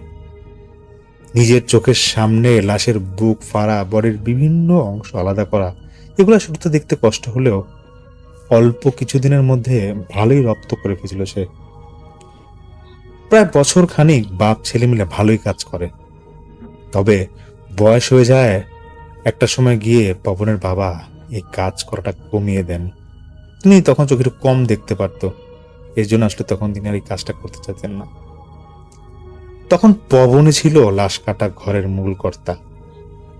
আর আগে যেখানে লাশ কাটা ঘরটা ছিল, সেটাও পরিবর্তন করে নিয়ে আসা হয় হাসপাতালের পেছন দিকে। জায়গাটা ছিল এমন যে ঢুকতেই মেইন গেট, উপরে লেখা লাশ কাটা ঘর, এরপর সামনে খালি একটা অংশ পিক আপ রাখার জায়গা আছে, হয়তো যখন লাশের পিক আপ নিয়ে বা গাড়ি নিয়ে আসে সেখানে রাখে একটা খালি জায়গা। এর বাম পাশে ছোট একটা গেট দিয়ে ঢুকে একটা বারান্দা বেশ বড়। এরপরেই বেশ বড় একটা রুম, সেটাই ছিল লাশ কাটা ঘর। আশেপাশে এত গাছপালা ছিল যে দিনের আলোতেও বেশ অন্ধকার থাকতো রুমের ভিতরে, লাইট জ্বালিয়ে থাকতো তো সেখানে। তো একদিন দুপুরবেলা বাইরে প্রচন্ড বৃষ্টি, একটা লাশ আসে যিনি কিনা আত্মহত্যা করেছিলেন। পবন লাশটাকে দেখে বেশ ভয় পায়, কারণ ছাদ থেকে পড়ে যাওয়ার কারণে এত বীভৎস লাগছিল। তার পাশাপাশি সেদিন আবহাওয়া খারাপ থাকার কারণে কারেন্ট ছিল না, তাই তাকে অন্ধকার ঘরে আলাদা বাতি লাগিয়ে কাজ করতে হচ্ছিল। পবন যেটা বলে, প্রায় অনেক দিন যাবৎ সে কাজ করছিল। এই প্রথম কেন জানি কাজ করতে গিয়ে তার হাত কাঁপছিল। ওর সাথে আরেকজন ছেলে ছিল, সে কোন একটা কাজে পুলিশের কিছু পেপারস নিয়ে সেটা হাসপাতালের ভিতরে জমা দিতে গিয়েছিল। বাইরে এত বৃষ্টি যে সে ছেলেটাও আসতে পারতেছে না। তো তখন পবন লাশ কাটা শুরু করতে বুকটা মাত্র চিরছে, মানে ফাটতে যাবে, মানে সে ফেরেই ফেলেছিল বুকের অংশটা। এমন সময় পাশে থাকা একটা ছোট হাতুড়ি ওর চোখের সামনে আপনা আপনি নিচে মেঝেতে পড়ে যেতেই ঘরের বাতিটা বন্ধ হয়ে যায়। এটা সম্ভবত কোনো একটা চার্জারের বাতি এরকম একটা ছিল, যে আলাদা সে আলো লাগিয়েছিল লাশটা দেখার জন্য, কারণ কারেন্ট তো তখন ছিল না। তখন স্পষ্ট কানে শুনতে পায় ওকে কাঁদো কাঁদো মুখে একজন বলছে, ভাই ব্যথা লাগে তো অনেক, আস্তে কাটেন না। এই কথা শোনা মাত্রই সে অন্ধকার ঘরের মধ্যেই দরজা যেদিকে ছিল সেদিকে গিয়ে দরজাটা কোনো রকম খুলে বাহিরে দাঁড়ায় এবং লাশ কাটা ঘরের যে তো মেইন দরজা ছিল সেটা আটকায় দেয়, এটা লাগায় দেয় বাইরে থেকে। ঠিক শুনলো নাকি মনের ভুল ছিল? তো এরকম তো হবার কথা না, কারণ লাশ কাটা ঘরে সে একাই ছিল। প্রায় আধা ঘন্টা পর বৃষ্টি থামলে ওর সাথে থাকা ছেলেটা আসলে তাকে সব খুলে বলে পবন। পরবর্তীতে ওরা দুজনে গিয়ে দেখে কারেন্ট না থাকলেও ভিতরে সেই যে বাতিটা ছিল আলাদা চার্জার বাতি, সেটা ঠিকই জ্বলছে, আর সব কিছু জায়গা মতো রাখা আছে আগে যেরকম ভাবে ছিল। আর আশ্চর্যের বিষয় ঘটে দুইটা। প্রথমটা ছিল পবনের হাতে কবিরাজ যে তাবিজ দিয়েছিল তা লাশ কাটা ঘরের ভিতর একটা কোনায় মেঝেতে পড়ে আছে, যেখানে পবনের যাওয়ারই কথা না, কারণ এই কর্নারটা কেউ যায় না সচরাচর। এর মানে কিছুক্ষণ আগে থাকতে সেটা সম্ভবত খুলে পড়েছিল, কিন্তু এই তাবিজ এমন শক্ত করে বাঁধা থাকে মোটেও খুলে পড়বার কথা না। আর পবন এত দূরে এসেছে ভিতর থেকে বাইরে, তখন তাবিজটা যে কর্নারে পড়েছিল সেখানে কোনোভাবেই যাওয়ার কথা না। পবন তখন তার হাতের দিকে একবার তাকায়, সে খেয়াল করে যে তার হাতে যেখানে তাবিজটা বাঁধা ছিল, মাসেলের হাতের বাম বা ডান হাতের মাসেলে হবে, সেখানে সে দেখছে অনেকটা আঙ্গুলের ছাপের মতো, মানে তার তো শরীর যেরকম ছিল মানে আঙ্গুলের ছাপের মতো। সে বুঝতে পারে না যেটা কে করলো, কারণ সে নিজেও তো সেখানে হাত দেয় না, এরকম কেন হলো। আরেকটা বিষয় যেটা ঘটে তা দেখে পবনের হাত পা ঠান্ডা হয়ে যায়। সে দেখে যেখানে কিছুক্ষণ আগে লাশের বুক নিজে চিরেছিল, সেখানে লাশটাকে এমন দেখা যাচ্ছে যে মাত্র ডেড বডিকে রুমে আনা হয়েছে, পুরাই ফ্রেশ ডেড বডি। এমনকি সে কেমিক্যালও ব্যবহার করেছিল বুকের মধ্যে এবং মাথার অংশে, সেটাও দেখা যাচ্ছে কেমিক্যালের জায়গায় পড়েছে এবং পুরা লাশে কোনো কেমিক্যালের ছোঁয়াই নাই। সেদিনের মতো কোন রকম কাজটা শেষ করে পবন তার সাথে কাজে থাকা ছেলেটাও বলে যে এক নাগারে কাম করেন তো ভাই, তাই হয়তো চোখের ভুল ছিল এগুলা, কিন্তু ভুল তো হবার কথা না। সে আর কাউকে বিষয় জানায় না। 2 দিন ছুটি নিয়ে আবার কাজে যোগ দেয় সে। সেদিন দুর্ঘটনায় নিহত এক লোকের লাশ আসে, সেই লাশ কাটা করে। লাশটা রুমে না ঢুকিয়ে বারান্দায় ফেলে রাখা হয় পুলিশের ক্লিয়ারেন্সের জন্য। চাইলে লাশটা রুমেও রাখা যেত, আসলে পবন সেই মুহূর্তে একা থাকায় লাশটা রুমে না ঢুকায় সে ইচ্ছা করে বারান্দাতে রাখে, কারণ 3 দিন আগের ভয়টা তখনও কাজ করছিল তার মাঝে। আনুমানিক 1 ঘন্টার উপর হবে। লাশ কাটা ঘরের দরজা এক নাগারে কে যেন নক করতে থাকে, টক টক করে এরকম নক করছে, কিন্তু এরকম তো সচরাচর কেউ করে না নক। তারপরও পবন ভাবে যে হয়তো যেই ছেলেটা বাইরে আছে ওর সাথে কাজ করে, সে হয়তো ক্লিয়ারেন্স নিয়ে এসেছে, সে এসে নক করতে পারে, অথবা ফরেন্সিক বিভাগের ডাক্তার হতে পারে এসেছে। কিন্তু এরকম এক নাগারে এই ডাক্তার বা সেই ছেলেটা কি এরকম নক করবার কথা না। একটা নক করবো, তার হয়তো অপেক্ষা করবে। তো পবন তারপর দরজা খুলে দেখেন যে একটা লোক ছেঁড়া শার্ট পরা, মাথার বাম পাশে হালকা ফোলা, আর দেখে মনে হচ্ছে অনেক ক্লান্ত। তিনি পবনকে বলেন, লাশটা ফালা রাখছেন কেন ভাই? কাজ শুরু করেন, দাফন দিতে হবে না? আর তো পারতেছে না। পবন মেজাজটা সে খারাপ করে বলে, যে ভাই আপনি কি এখানে কি করেন বলেন তো ভাই, সময়ের কাজ শুরু হবে, জান এনতে যান। এরপর দরজাটা সে আবজায় রাখে, কিন্তু এমন ভাবে তো কেউ তাকে এরকম ফোর্স করবার কথা না। সে একটু ভাবতে থাকে যে এই লোকটাকে এখানে কেন আসবে, জীবনে কখনো এরকম কোন লোক এসে এরকম ফোর্স করে না, যেহেতু এটা এখানে অপমৃত্যুগুলার বা অস্বাভাবিক মৃত্যুগুলার এখানে কাটাছেড়া হয়, এরকম তো কেউ বলবার কথা না। তো প্রায় এরকম 15-20 মিনিট পর ক্লিয়ারেন্স নিয়ে ছেলেটা আসবার পর দুজন মিলে সেই লাশটাকে নিয়ে রুমে আনবার পর যখন লাশের যে চাটি দিয়ে পেঁচানো ছিল সেটা সরাতে যাবে, পবন দেখে এইটা সেই লোক যে কিনা কিছুক্ষণ আগে দরজায় ধাক্কা দিয়েছিল তাকে। এটা দেখা মাত্রই নিমিষে মাথা ঘুরিয়ে পুড়িয়ে যাওয়ার পর তাকে মুখে পানি ছিটা দিয়ে কোন রকম স্বাভাবিক করা হয়। পবন কিছুটা স্বাভাবিক হয়। এত ভয় সে পেয়েছিল যে তার মুখ দিয়ে ফেনা বের হয়ে গিয়েছিল। কিছুক্ষণের মধ্যে ফরেন্সিক বিভাগের ডাক্তার তিনিও আসেন কাজ করতে, লাশটার কাজ করতে। তো তিনি পবনের অবস্থা দেখে তিনি আগে তার কাজ শেষ করেন, তারপর পবনকে আলাদা বসিয়ে তাকে গ্লুকোজ টুকোজ খায়, কোনো রকম ঠান্ডা করে সবকিছু ঠিক করবার পর তাকে বাসায় পৌঁছে দেওয়ার ব্যবস্থা করে। তখন সেই ছেলেটা ছিল, তাকে পবনকে তখন বাসায় নিয়ে যায়। পবন কোন রকম বাড়ি যাওয়ার পর ঘরে ঢুকতেই ওর মা বলে যে, কিরে পবন, সব কি ঠিক আছে তোর? ক্লান্ত হচ্ছে কেন? তো পবন বলছে, মা এরকম কিছু না, আমি একটু বসতে তো, আমার খুব গরম লাগতেছে। তুই ছেলেটা তখন চলে গেছে, সে আর কিছু বলে নাই। তো তখন ওর মা বলছে যে, পবন খাটের নিচে তাবিজ ফেলে রাখছিস কেন? হাতে এরকম মানে বাইরে রাখতে পারছ না? তো তখন পবন বলছে, মা আমার তাবিজ তো হাতে থাকার কথা। তখন পবন দেখে যে না, তার হাতে কোনো তাবিজ নাই। তখন তার মা বলে, তোর আরো কয়দিন দেখছি এরকম তাবিজ বাসা ফাড়া রেখে চলে যাস, সমস্যা হয় না কোনো তোর? পবন তখন আমতা করতেছিল। তখন যে তার মাকে বলে যে, মা আমি তো গোসল ছাড়া এরকম তাবিজটা খুলি না, কিন্তু এরকম তাবিজ হাত থেকে পড়ে যায় কি হবে? বাধ্য হয়ে তখন তার মা তাকে অনেক কিছু বলে যে, তোর কি কোনো সমস্যা হচ্ছে? তোর চেহারা দেখে মনে হচ্ছে তোর মধ্যে কোনো ভয় কাজ করতেছে।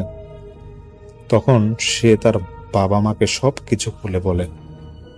তখন আবার কবিরাজের সাথে কথা বললে তিনি খোঁজ নিয়ে বলেন, এই তাবিজ আর কাজে দিবে না, পিজাজটা আবার ফিরে আসছে, আর সহজে ছাড়বে না, এবার আপনার বংশধর ধরবে। এই কথাগুলো বলে পবনের বাবাকে।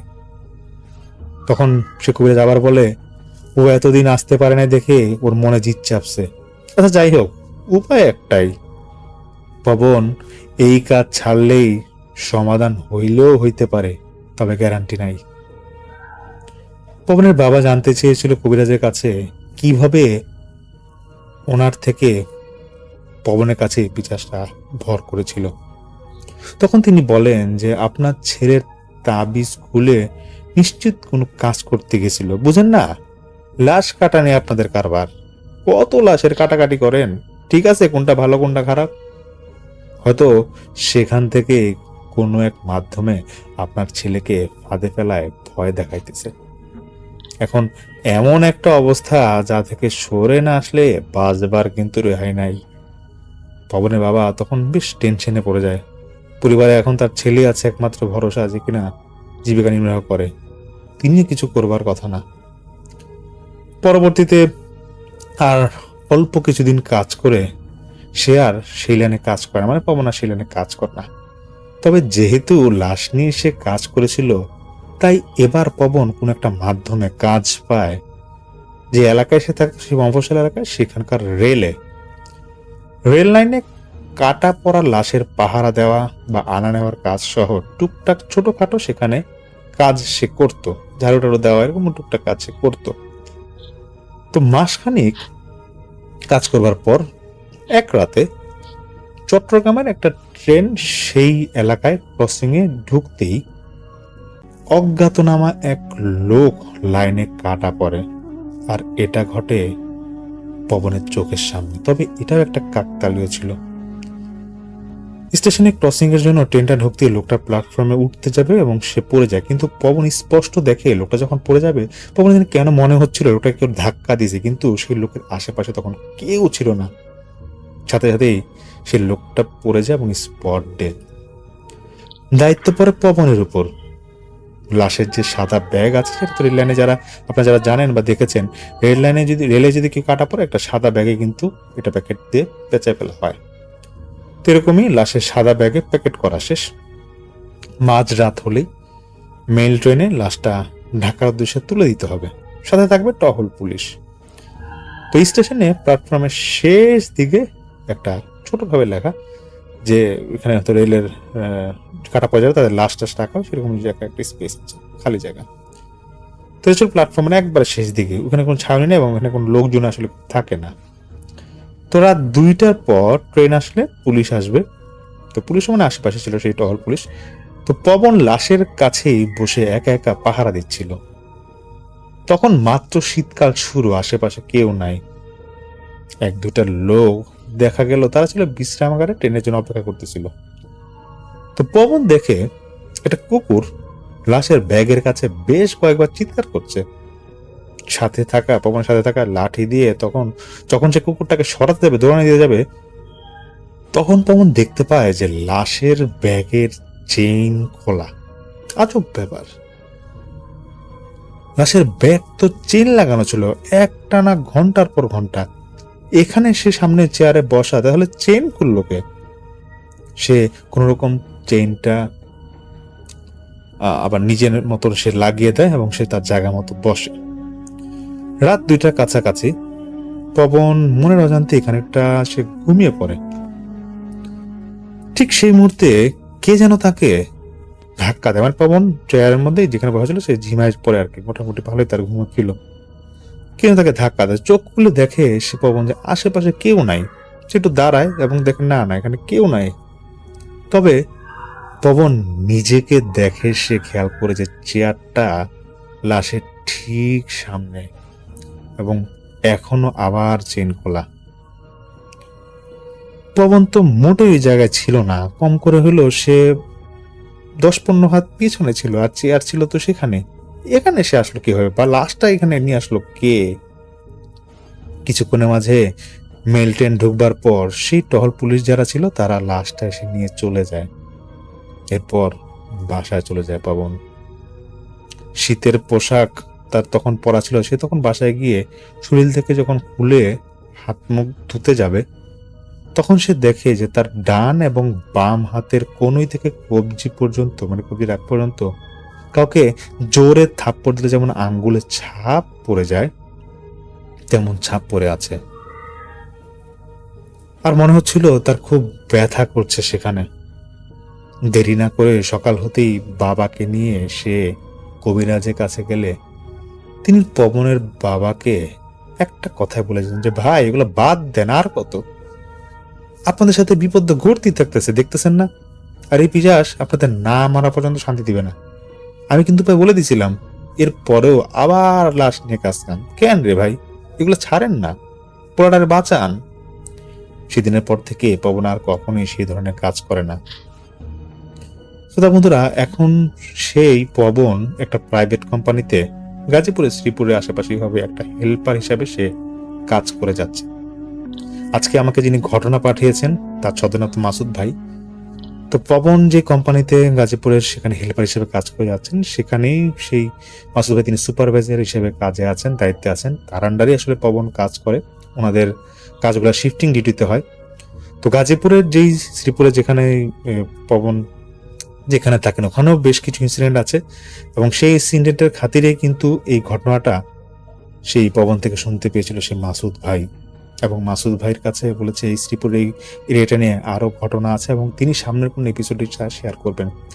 আর যেটা বলেছেন যে পবনের মাঝে কিছু ক্ষমতা আছে, যে সে অলৌকিক কিছু বা প্যারানর্মাল কিছু আঁচ করতে পারতো বা টের পেত, সেটা নিয়ে একটা ঘটনা হয়তো সামনে পাঠাবেন সেই মাসুদ ভাই। অসংখ্য ধন্যবাদ আজকের এই ঘটনাটি পাঠানোর জন্য মাসুদ ভাইকে, এবং পবনকেও ধন্যবাদ যে মাসুদ ভাই তিনি এটা শেয়ার করেছেন।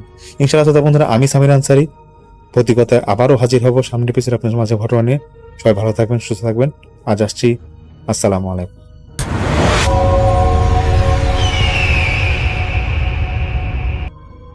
আসসালামু আলাইকুম ভাইয়া, আশা করছি ভালো আছেন এবং আপনার অডিয়েন্স সহ সকলেই ভালো আছে এবং ভালো কাতারে রয়েছে। আলহামদুলিল্লাহ আমিও ভালো আছি। রাতের নীরবতা যখন সব দিকে গিলে খায়, চারপাশের বাতাস যখন অদ্ভুতভাবে ঠান্ডা হয়ে ওঠে, ঠিক সেই সময় অন্ধকারে লুকিয়ে থাকা এক অদেখা ছায়ারা জেগে ওঠে। মানুষ ভাবে রাত শুধু ঘুমানোর সময়, কিন্তু রাতের আছে নিজের একটা অভিশপ্ত ইতিহাস, যেখানে কিছু গল্প কখনো আলো পায় না, কিছু কান্না কখনো শ্রোতা পায় না, আর কিছু আত্মা কখনো মুক্তি পায় না বা আজও মুক্তি পায়নি। আজকের গল্পটি তেমনই এক হারিয়ে যাওয়া আত্মার, যে নিজের কষ্ট, নিজের প্রতিশোধ আর নিজের অশান্তি নিয়ে আজও ঘুরে বেড়ায় মানুষের চোখের সামনে কিন্তু অদেখা, মানুষের কানে কাছে কিন্তু অশ্রুত। আমি আবারও সবাইকে সতর্ক করে দিচ্ছি, এই গল্প শোনার পর আপনাদের ঘরের কোণাগুলো হঠাৎ করে অন্ধকার মনে হতে পারে। আয়নার সামনে দাঁড়ালে মনে হতে পারে কেউ আপনার পেছনে নিঃশ্বাস ফেলছে, আর জানলার কাছে অকারণে ঠক ঠক শব্দ হয়তো আরও অকারণ লাগবে না। যদি সাহস থাকে তাহলে চলুন শুরু করি আজকের ভয়ঙ্কর ভূতের কাহিনী। জেলা হাসপাতালের মর্গে রাতে ডিউটি করত মিজান। হাসপাতালে সবাই তাকে সম্মান করলেও একটি নাম শুনলে সে কেঁপে উঠত। ট্যাগ নং 17, অর্থাৎ ট্যাগ নাম্বার 17। অনেক বছর আগে মর্গে 17 নম্বর ট্যাগের একটি লাশ আনা হয়েছিল, এক যুবতী মেয়ে। তার মৃত্যুর কারণ ছিল রহস্যজনক, আর সেই লাশ মর্গে আসার পর থেকে অদ্ভুত ঘটনা শুরু হয়। এতদিনেও কেউ সেই লকারে ডিউটি করতে সাহস পেত না। একদিন নতুন সার্কুলার আসলো, পুরনো সব লকার পরিষ্কার করতে হবে। বাধ্য হয়ে মিজানকেও লকার 17 খুলতে হলো। রাত তখন 2টা বাজে। নিস্তব্ধতার মাঝে প্রথম শব্দটি শোনা গেল। মর্গের ঘড়ির কাঁটা যখন 2টা বাজলো, হঠাৎ লকার 17 টক টক যেন ভেতর থেকে কেউ ধাক্কা দিচ্ছে। মিজানের পুরো শরীর জমে গেল। ধাক্কাটা আবারও শোনা গেল। সে ভেবেছিল রড ঢিলা হয়ে গেছে। সাহস করে এগিয়ে তালাটা নাড়াতেই ঠান্ডা বাতাসের ঝাপটা এসে গায়ে লাগলো, কিন্তু হাওয়া আসা কোনো পথই ছিল না। লকার খোলার পর শুরু হলো আসল ভয়। মিজান টর্চ লাইট জ্বালিয়ে লকার খুলল, কিন্তু ভেতরে কিছু নেই। লাশ তো বহু আগেই অন্যত্র পাঠানো হয়েছিল, কিন্তু ভেতরের দেয়ালে নখের দাগ, আমি বের হতে চাই এমন লেখা, নখ দিয়ে আছড়ানো। মিজান পিছনে হাঁটতে লাগলো, হাত পা ঠান্ডা। ঠিক তখনই ফ্লোরের চাকাওয়ালা স্টিলের বেডটা নিজে নিজে সরে গিয়ে লকার 17 সামনে এসে থামল। কেউ নেই, কিন্তু বেডটা যেন ধাক্কা দিয়ে লোক টেনে আনতে চাইছে। ঠান্ডা কণ্ঠস্বর, যেন মেয়েটা পাশেই দাঁড়িয়ে। পেছন থেকে কারো নিঃশ্বাস ফেলার শব্দ, নরম ঠান্ডা অস্পষ্ট কণ্ঠ, আমাকে কেন বন্দি করে রেখেছিলে? মিজান ঘুরে দাঁড়াতে দেখল মর্গের একদম শেষ মাথায় সাদা গাউন পরা এক নারীর ছায়া দাঁড়িয়ে আছে। চুল ভেজা, মাথা নিচু, হাত দুটো ঝুলে আছে। সে ধীরে ধীরে মাথা তুলল, চোখ নেই, শুধু কালো ফাঁকা গড়। মিজান দৌড়ে বের হতে গেল, ঠিক মর্গের দরজাটা লক হয়ে গেল। পিছনে সেই নারীর শব্দ, টপ টপ নগ্ন পায়ের শব্দ এসে কানে ভাসছে। আলো একবার জ্বলে একবার নিভে। প্রতি নিভে যাওয়ার সঙ্গে সঙ্গে ছায়াটা কাছাকাছি চলে আসে। শেষবার আলো জ্বলে উঠতেই দেখল সে ঠিক তার সামনে, মুখ হয়ে বিকট হাসি, কালো ফাঁকা চোখ দুটো দিয়ে যেন ভেতরের অন্ধকার বাইরে উড়ে আসছে। মেজনের গলা দিয়ে শব্দই বের হচ্ছিল না। সকালে হাসপাতালে অন্য কর্মীরা মিজানকে মর্গের মেঝেতে অচেতন অবস্থায় পেল। দরজা ভেতর থেকে বন্ধ ছিল, কিন্তু সবচেয়ে ভয়ঙ্কর জিনিস হলো লকার 70 দরজা তাজা নখের আঁচড়, যেন কেউ গত রাতে ভিতর থেকে বের হওয়ার চেষ্টা করেছে। আর সেই স্টিলের বেডে ছিল নতুন করে লেখা, সে ফিরে আসছে। মিজান আজও সে রাতে কি দেখেছিল তা বলতে পারে না। একটা কথা বলছিল, ট্যাগ নাম্বার 17 কখনো খুলবে না। তোমরা যারা যারা আসছো কখনোই কেউ ট্যাগ নাম্বার 17 কখনোই খুলবে না। মিজান সে রাতে হাসপাতালের আর ডিউটি যেতে চায়নি, কিন্তু চাকরি বাঁচাতে তাকে আবার ফিরতে হলো। সেদিন ছিল শুক্রবারের রাত। হাসপাতাল তুলনামূলক শান্ত, আর মর্গের পাশের করিডরটা অস্বাভাবিকভাবে অন্ধকার। মিজান খুব সতর্ক হয়ে হাঁটছিল। হঠাৎ মর্গের ভেতর থেকে একটা ধাতব আওয়াজ। সে বুঝে গেল লকার 17 আবার কিছু করেছে। রাত তখন 1:45। লকারের সারির দিক থেকে আসছে টক টক শব্দ, একটা নিয়মিত ধাক্কা, যেন কেউ লোহার দরজায় ঢুকছে। মিজান এবার দূর থেকে তাকিয়ে রইল। হঠাৎ লকার 17 তালাটা নিজে নিজে নড়ল, ঘুরল এবং দরজা একটু ফাঁকা হয়ে গেল। সে ফাঁক দিয়ে ঠান্ডা কুয়াশা বের হতে লাগলো। অপেক্ষা না করে বের হয়ে এলো সে। লকারের দরজা পুরোপুরি খুলে গেল, কিন্তু ভেতরটা পুরো ফাঁকা। মিজান হাফ ছাড়ল। ঠিক তখনই তার পিছনে কেউ ফিসফিস করে বলল, আরে আমি তো এখানে। মিজান ঝটকা দিয়ে ঘুরে দাঁড়ালো। সাদা গাউন পরা সেই মহিলা, একবার মাত্র কয়েক হাত দূরে। তার চুল একপাশে চলে আসে, মুখ শুকনো রক্তের দাগ, আর চোখের ফাঁকা কবরগুলো দিয়ে লাল লাল আলোতে জ্বলে উঠছে। ঠিক তখনই জরুরি বেল বেজে ওঠে হাসপাতালে। মিজান সুযোগ বুঝে মর্গের দরজা খোলার চেষ্টা করে, কিন্তু দেখা গেল দরজা ইতিমধ্যে খোলাই আছে। সে দৌড়ে বের হয়ে গেল করিডরে, কিন্তু বাহিরে অনেকগুলো আলো একে একে নেমে যাচ্ছে, যেন কেউ তার পিছনে হাঁটছে। মিজান পিছনে তাকাতেই দেখল যে সিঁড়ির নিচে দেখা গেল সাদা গাউন পরা সেই মহিলাটা দাঁড়িয়ে আছে, মাথা নিচু করে। সে মহিলা মাথা ধীরে ধীরে উপরে তুলল। তার মুখটা এখন অস্বাভাবিক লম্বা, চোয়াল ঝুলে নেমে আসছে বুক পর্যন্ত। চোখ দুটো পুরো লাল, আর দাঁতগুলো ধারালো সূচের মতো। সে 2 হাত ছাড়িয়ে এগিয়ে এলো। ট্যাগ ছিল 17 নম্বর খোলা হবে। এখন তোমাকেও আমার সঙ্গে যেতে হবে। শেষ মুহূর্ত যা কেউ দেখেনি। মিজান দৌড়ে উঠতে চেষ্টা করতেই ভৌতিক মেয়েটার হাত তার কাঁধে স্পর্শ করলো, কিন্তু শব্দটা ঠিক মানুষের মতো নয়, ঠান্ডা জামাত মৃত মানুষের মতো স্পর্শ। সারা শরীর দিয়ে একটা শিরশির ব্যথা ছড়িয়ে পড়ল। মিজান শুধু দেখল তার সামনে অন্ধকার, পাশে সেই মেয়েটা, আর তার কানে ফিস ফিস সেই শব্দ, চলো। পরের দিন সকালে স্টাফরা তাকে সিঁড়ির পাশে অচেতন অবস্থায় পেল, কিন্তু এবার আর তার কাঁধ দেখল কালো নখের 5টা দাগ, যেন কেউ জোরে চাপে ধরেছিল। আর মর্গের দরজায় টিস্যুতে লেখা ছিল নতুন মাত্রা, এরপর তোমার পালা। আজকের মতো এতটুকুই ছিল। যারা অনেক ধৈর্য নিয়ে এতটুকু পর্যন্ত গল্পটা শুনেছেন, আপনারা অবশ্যই আপনাদের মূল্যবান মতামত কমেন্টে জানিয়ে দেবেন, এবং অবশ্যই আপনারা লাইক কমেন্ট সাবস্ক্রাইব সব কিছু করবেন।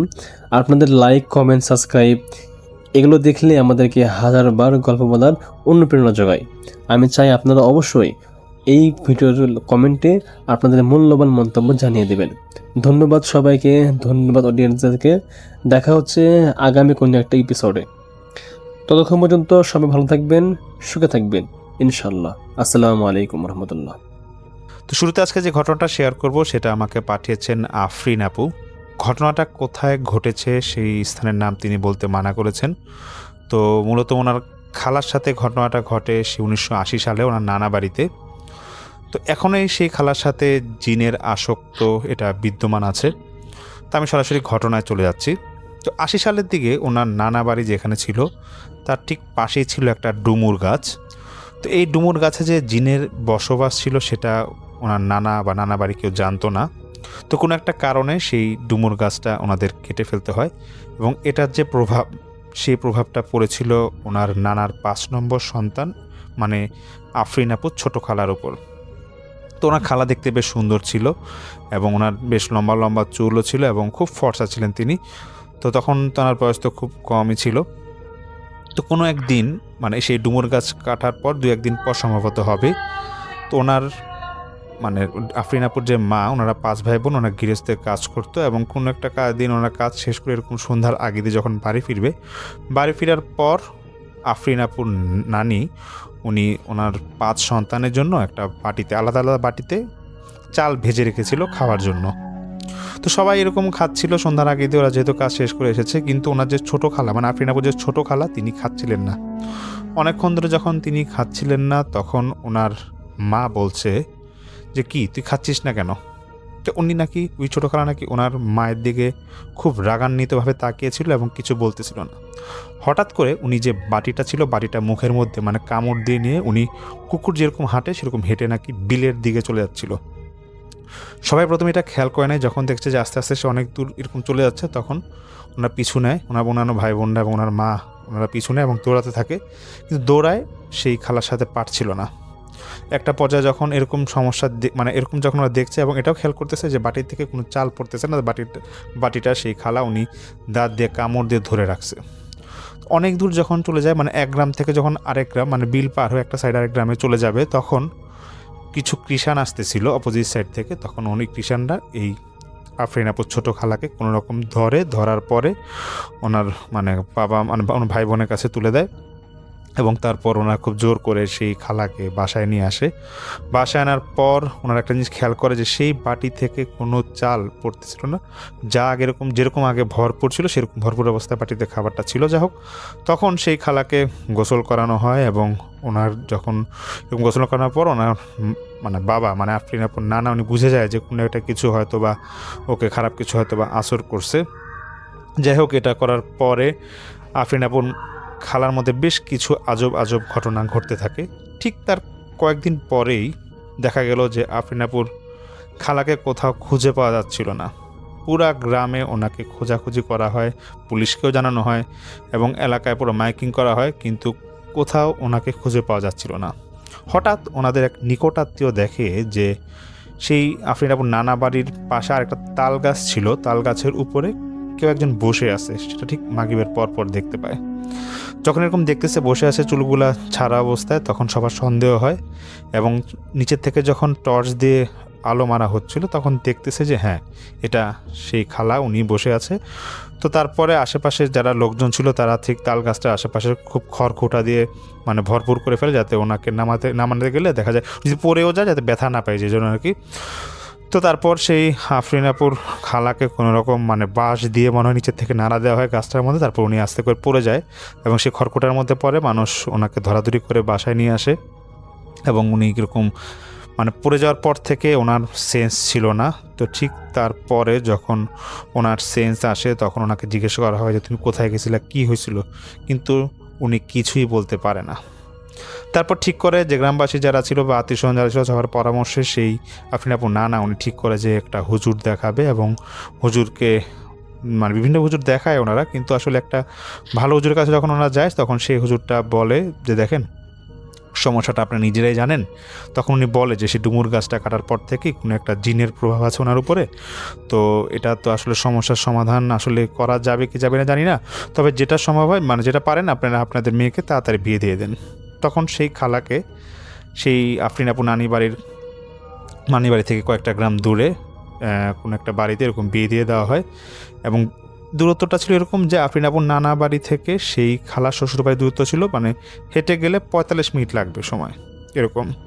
যাই হোক, এরকম তো বিয়ে দিয়ে দেওয়া হয়, বেশ কয়েকদিন ভালোই ছিল। হঠাৎ করে একদিন ওনার নানা ফজরের নামাজের পর দেখতেছে যে তাল গাছটা যেটা আমাদের বাড়ির পাশে ছিল সেখানে সেই খালা উনি মানে আফরিন আপুর খালা উনি নিচে শুয়ে আছে। এটা ফজরের নামাজের পর দেখতেছে। তো এটা দেখার পর উনি যখন কাছাকাছি যায় তখন ওই খালাকে বাসায় নিয়ে আসে এবং আনার পর জিজ্ঞাসা করা হয় তুমি কীভাবে এখানে আসছো, কিন্তু সে কিছুই বলতে পারে না। এরকম যখন ওনার শ্বশুর বাড়িতে মানে এরকম যখন খালামাকে পাঠাতে এরকম তখন সবাই বুঝে যায়, শ্বশুর বাড়ির সবাই বুঝে যায় যে খালার মধ্যে একটা সমস্যা আছে। ব্যাপারটা খুব জানাজানি হয়ে যায় এবং ওনারা এখন মানে আফরিন আপুর নানা এবং শ্বশুর শাশুড়ি ওনারা যারা আছে মানে ওই খালা শ্বশুর শাশুড়ি যারা আছে ওনারা মিলে মানে এটা বিভিন্ন ফকির কবিরাজ দেখায়, কিন্তু সবার একটাই কথা যে এটা আসলে খুব একটা সমস্যার সমাধান হবে না।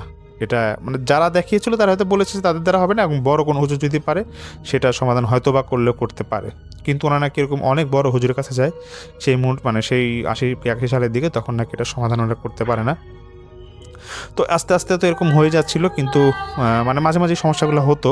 তারপর আফরিন আপু বলে যে ভাই তারপর আমার একটা সময় হয়ে যায় আমার বুঝ হয়, তখন যে আমি বুঝি যে খালার মধ্যে কোনো একটা সমস্যা আছে। তো তখন তিনি একদিন কোনো এক সময় সে আফরিন আপু তিনি তার খালার বাড়িতে বেড়াতে যাবেন। খালাও তাকে খুব আদর যত্ন করতো। আর বিষয়টা এমন না যে খালার সাথে সবসময় জিন থাকতো, মাঝে মাঝে নাকি এরকম সমস্যা ফিল করতো।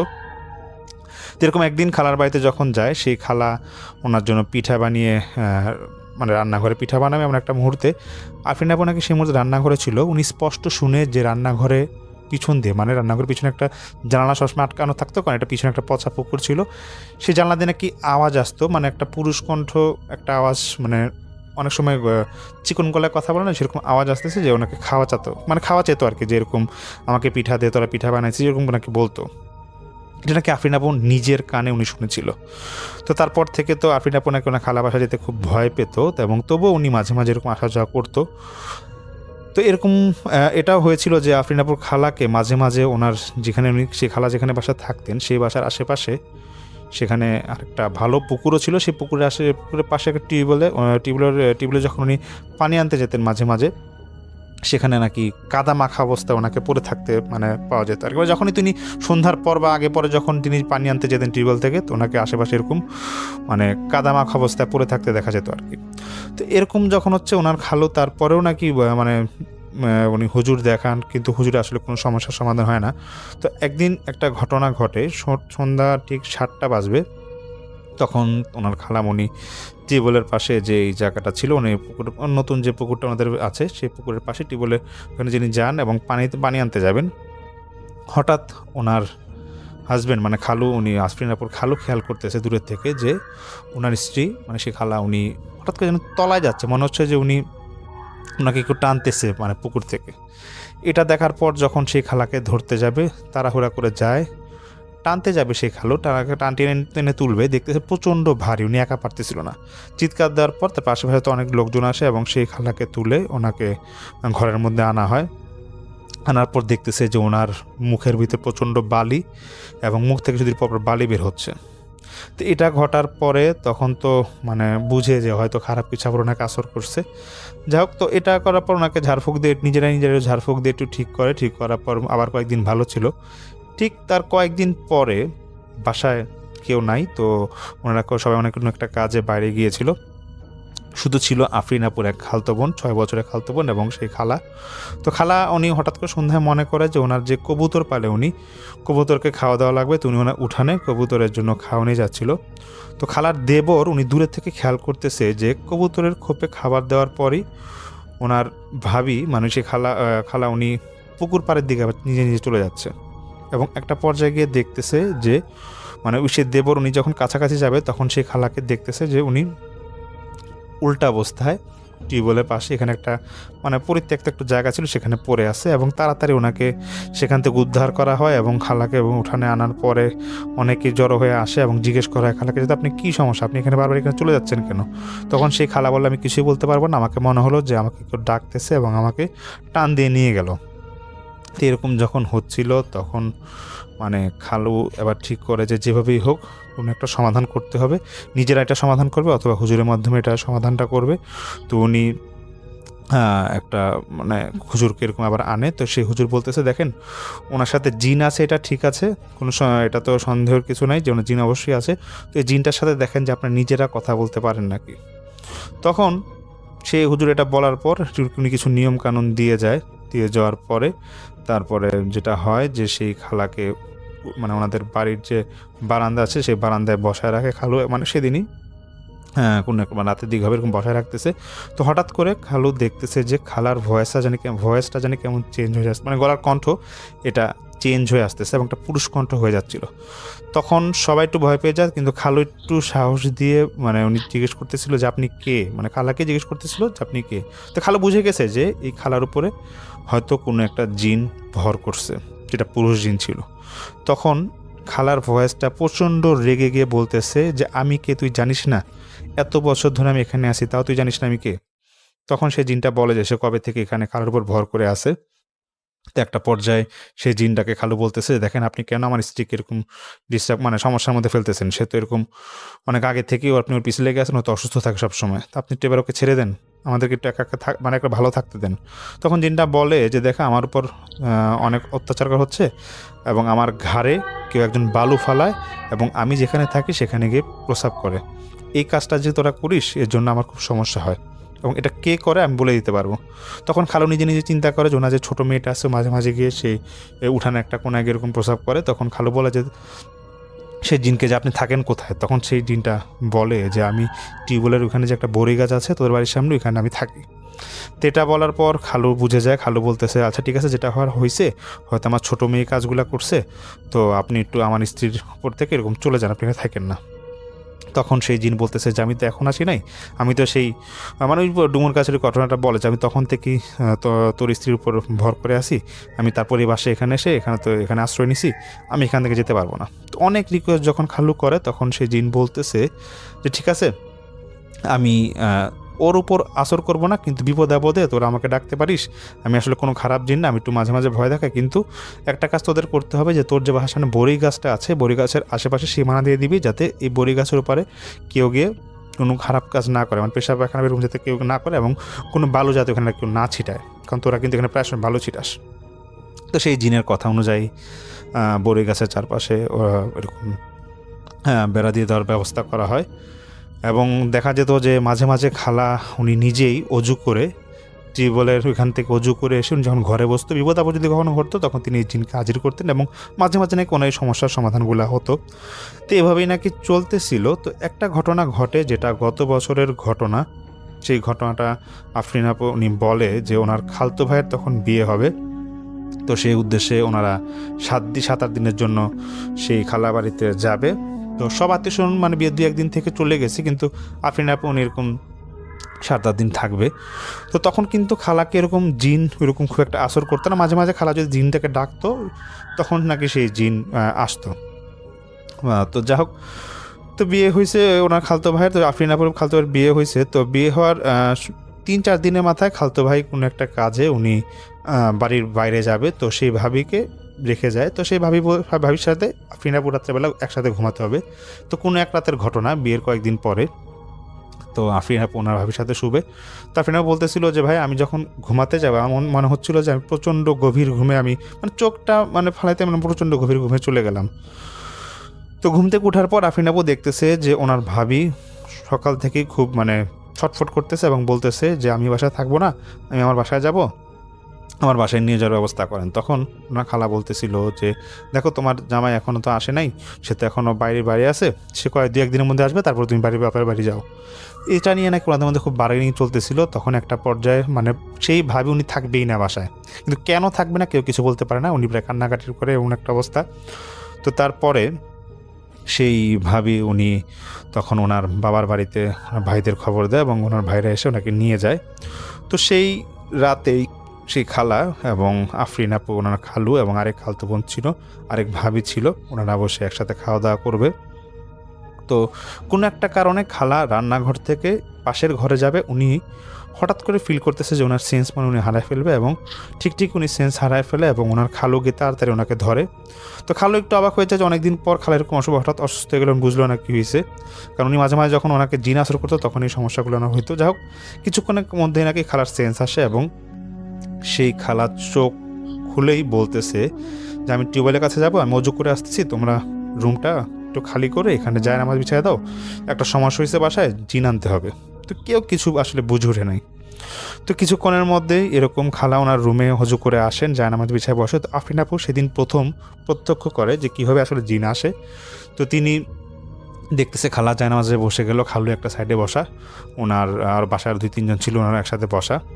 কিছুক্ষণের মধ্যে নাকি যে বড়ি গাছটা যেখানে, সেখান থেকে খুব জোরে আওয়াজ আসতেছিল এবং রুমের মধ্যে তো আলো নাই বললেই চলে। কিছুক্ষণের মধ্যে এরকম একটা পুরুষ কণ্ঠ খালার উপরে সে ভর করে এবং হঠাৎ করে সেই যখন সে জোরে সালাম দিচ্ছিল তখন সেই খালু সালাম দেয়, খালু বলতেছে যে আপনি আবার আসছেন, কি সমস্যা হয়েছে? তখন সেই জিন বলতেছে যে আপনার বাসার যে বিয়ে হলো, যে আপনার ছোট বউ, আপনার ছোট ছেলের বউ, তার তো সমস্যা আছে। তখন খালু বলতেছে কি সমস্যা? তো আসলে খালু কিন্তু একদিক দিয়ে উনি আসলে খুব সাহসী ছিলেন, আমি আগেও বলেছি, এবং উনি নাকি এরকম প্রায় সময় জিনদের সাথে কথা বলতেন যখন এই জিনগুলো খালার উপর আশ্রয় করতো। যাই হোক, তো সেই খালু বলতেছে যে কী সমস্যা বলেন। তখন সেই জিন বলতেছে যে তোমার যে ছোট ছেলের বউ, তাকে কিন্তু ছোটোবেলা থেকে একটা খারাপ জিন আসর করেছিল এবং গতকাল রাতে সেই খারাপ জিনটা তোমার ছোট বউর কাছে এখানে এসেছিল, কিন্তু আমি তাকে ঘরে ঢুকতে দিই নাই, তাকে অনেক মারধর করে তাড়াই দিছি। এবং আফরিন নামে যে মেয়েটা তোমার ছোট ছেলে বউর সাথে ঘুমাচ্ছিল, সেই মেয়েটাকে আমি ঘুম পাড়ায় রাখছিলাম যাতে সে উঠতে না পারে, কারণ কোনো রকম যদি সে উঠতো তাহলে কিন্তু তার অনেক ক্ষতি হয়ে যেত। এটা শোনার পর নাকি আফরিন আপু খুব ভয় পেয়ে যায়। উনি বলতেছে যে ভাই আমার তখন প্রায় হাত পা ঠান্ডা হয়ে যায়, এমন একটা অবস্থা। যাই হোক, তখন সেই খালু বলতেছে যে এগুলো আপনি ঠিক বলতেছেন। তখন সেই ভালো জিন যেটা খালার উপর আসর করছিল সে বলতেছে যে আপনি একটু কোনোভাবে যোগাযোগ করার ব্যবস্থা করেন আপনার ওই বেআইনের বাড়িতে, মানে আপনার ছেলে শ্বশুর বাড়িতে, দেখবেন যে আপনার সেই বৌমা, তার অবস্থা আসলে এখন ভালো নাই, তার ঘাড়ে বেশ আঁচড়ের দাগ আছে, কারণ সে যখন তার নিজের বাবা বাড়িতে যায় সে জিনটা তার উপর আক্রমণ করে। এবং কথা হচ্ছে যে সেই খারাপ জিনটা চাচ্ছে না যে আপনার বৌমা এই বাড়িতে থাকুক, এর জন্য সারা রাত ওকে ঘুমাইতে দেয় নাই। তো এর জন্য আপনার বৌমা সকাল সকাল ওখানে চলে গেছে। যাই হোক, তারপরে তো সঙ্গে সঙ্গে কিছুক্ষণের মধ্যে ওনারা যোগাযোগ করে সেই ওই আফরিন আপুর খালু উনি যোগাযোগ করে ওনার ছেলে শ্বশুরবাড়ির এখানে। তো ঠিকই ফোনে কথা বলার পর সে দেখা যায় যে আসলে ওরা ঠিক কথাই বলছে, মেয়েটার ঘাড়ে দাগ, সে না কিছুটা অসুস্থ হয়ে গেছে। তো তারপর সেই ভালো জিন যিনি মানে ওনার খালাকে আসর করছিল আফরিন আপুর খালাকে, সেই জিনটা বলতেছে দেখেন এটার সমাধান একটা হবে, যে ওকে যে বদ জিনটা আসর করছে একটা কাজ করতে বলেন, যে ওই খালুকে বলতেছে যে আপনার বৌমা ওনার মাকে বলেন একটা পানি নিয়ে কিছু সুরা দেয়, বলে সুরাগুলো ফু দিয়ে মেয়েটার গায়ে ছিটাইতে বলেন এবং উঠানে ছিটাইতে বলেন, দেখবেন যে ওই জিনটা চলে গেছে। তো তারপর এরকম করা হয়, করার পর নাকি দেখা যায় আসলেই নাকি ওই জিনটা সেই মুহূর্তে নাকি খারাপ জিনটা নাকি চলে যায়। আফরিন আপু সেই ভাইয়ের ওয়াইফের ওনার পর থেকে মানে ভর চেক করছিল, এটা চলে যায়। তো তারপর যেটা বলা হয় যে আফরিন আপু বলে যে ভাই আসলে খালার উপর সে ভালো জিনটা এখনও আছে না, খালার এখনও বিপদ আপদে পড়লে সেই জিনকে উনি ডাকে এবং একটা ঘরে নির্দিষ্ট স্থানে উনি একা মানে ওই জিনটাকে ডাকে এসে পড়ে এবং বিভিন্ন সমস্যার সমাধান করে। এবং এটাও বলে যে আসলে যেহেতু খালার সাথে জিনের সমস্যাটা হয়েছে, তারপরে ভাবির সাথে যে ঘটনাটা ভাবির সাথে যে ঘটনাটা ঘটে এটা তো একটা আলাদা ঘটনা, তো এটা উনি আমাদেরকে শেয়ার করেন। এটা আর কি আফরিন আপু বলে যে ভাইয়া এখনও এরকম বিভিন্ন সমস্যার সমাধান করে আমার খালা, কিন্তু আসলে আর নাম প্রকাশ করছি না, কারণ এটা খালা নাকি ওনার এই সমস্যার যে সমাধানগুলো উনি নাকি নিজের ইচ্ছা মতো, মানে যদি কোনো বিপদ মানে ফ্যামিলিগত বা নিজের ইচ্ছা মতো যদি কোনো বিপদ উনি কাউকে উপকার করতে চায় তখন উপকারটা করতে পারেন, এটা প্রকাশ করা মানা আছে। এর জন্য আফরিন আপু বিস্তারিত আর কিছু আমাকে বলে নাই। তো এটাই আমি আপনাদের কাছে শেয়ার করলাম, আশা করি আপনাদের ভালো লাগবে, সাথে থাকবেন। অনেক ধন্যবাদ। আসছি সামনে আরেকটা ঘটনা নিয়ে। ধন্যবাদ প্রিয় লিসেনার, যারা এতক্ষণ ধরে আমাদের এই ঘটনাগুলো শুনলেন। আমরা প্রতিনিয়ত আপনাদের জন্য যে ঘটনাগুলো বাছাই করি, ঘটনাগুলো কেমন লাগছে কমেন্ট করে জানাবেন। অনেকেই আমাদেরকে ঘটনা পাঠাচ্ছেন, অনেকেই আমাদেরকে মেইল পাঠাচ্ছেন। যাই হোক, আপনারা যেভাবে আমাদের ঘটনা মেইল পাঠাচ্ছেন সবার মেইল আসলে পড়ি, কিন্তু কিছু কিছু মেইল আসলে পড়ার মতো না। কেননা তারা কি লেখে তারা নিজেও জানে না। আমরা যখন ঘটনাগুলো রেকর্ড দিয়ে ঘটনাগুলো পড়তে শুরু করি, তখন ওই ঘটনার মধ্যে ওদের উচ্চারণগুলোই আসলে কেমন জানি হয়ে যায়। ঘটনা পড়তে তো একটা ইমেজ লাগে, বা ঘটনা পড়তে একটা ঘটনা সুন্দর হবে, সেই ঘটনা পড়ে শান্তি লাগবে, আরো পড়তে মন চাবে, কিন্তু তাদের ওয়ার্ডগুলোই ভুল। এই জন্য আসলে অনেকের ইমেলগুলো পড়া হচ্ছে না, অনেকে মেল দিয়ে রাখছেন আমাকে, আমি দেখতে পাচ্ছি অনেকেই, কিন্তু আসলে সেভাবে তাদের ঘটনাগুলো নেওয়া হচ্ছে না। আমরা পরবর্তীতে আপনাদেরকে জানিয়ে দেবো আমরা কখন ঘটনাগুলো পাবলিশ করব, এবং আমরা জানিয়ে দেবো ঘটনাগুলো কখন আমরা আপনাদের সামনে তুলে ধরবো। লিসেনার্স, আপনারা আমরা যেটা করবো এখন সেটা হচ্ছে যে আমরা যারা যারা চ্যানেলটাকে সাবস্ক্রাইব করেননি চ্যানেলটাকে সাবস্ক্রাইব করব। যাই হোক, আজকের মতো এখন বিদায় নিচ্ছি। পরবর্তীতে কেমন ঘটনা শুনবেন তা অবশ্যই জানাবেন। আজকের মতো এখানে বিদায় নিচ্ছি। আসসালামু আলাইকুম।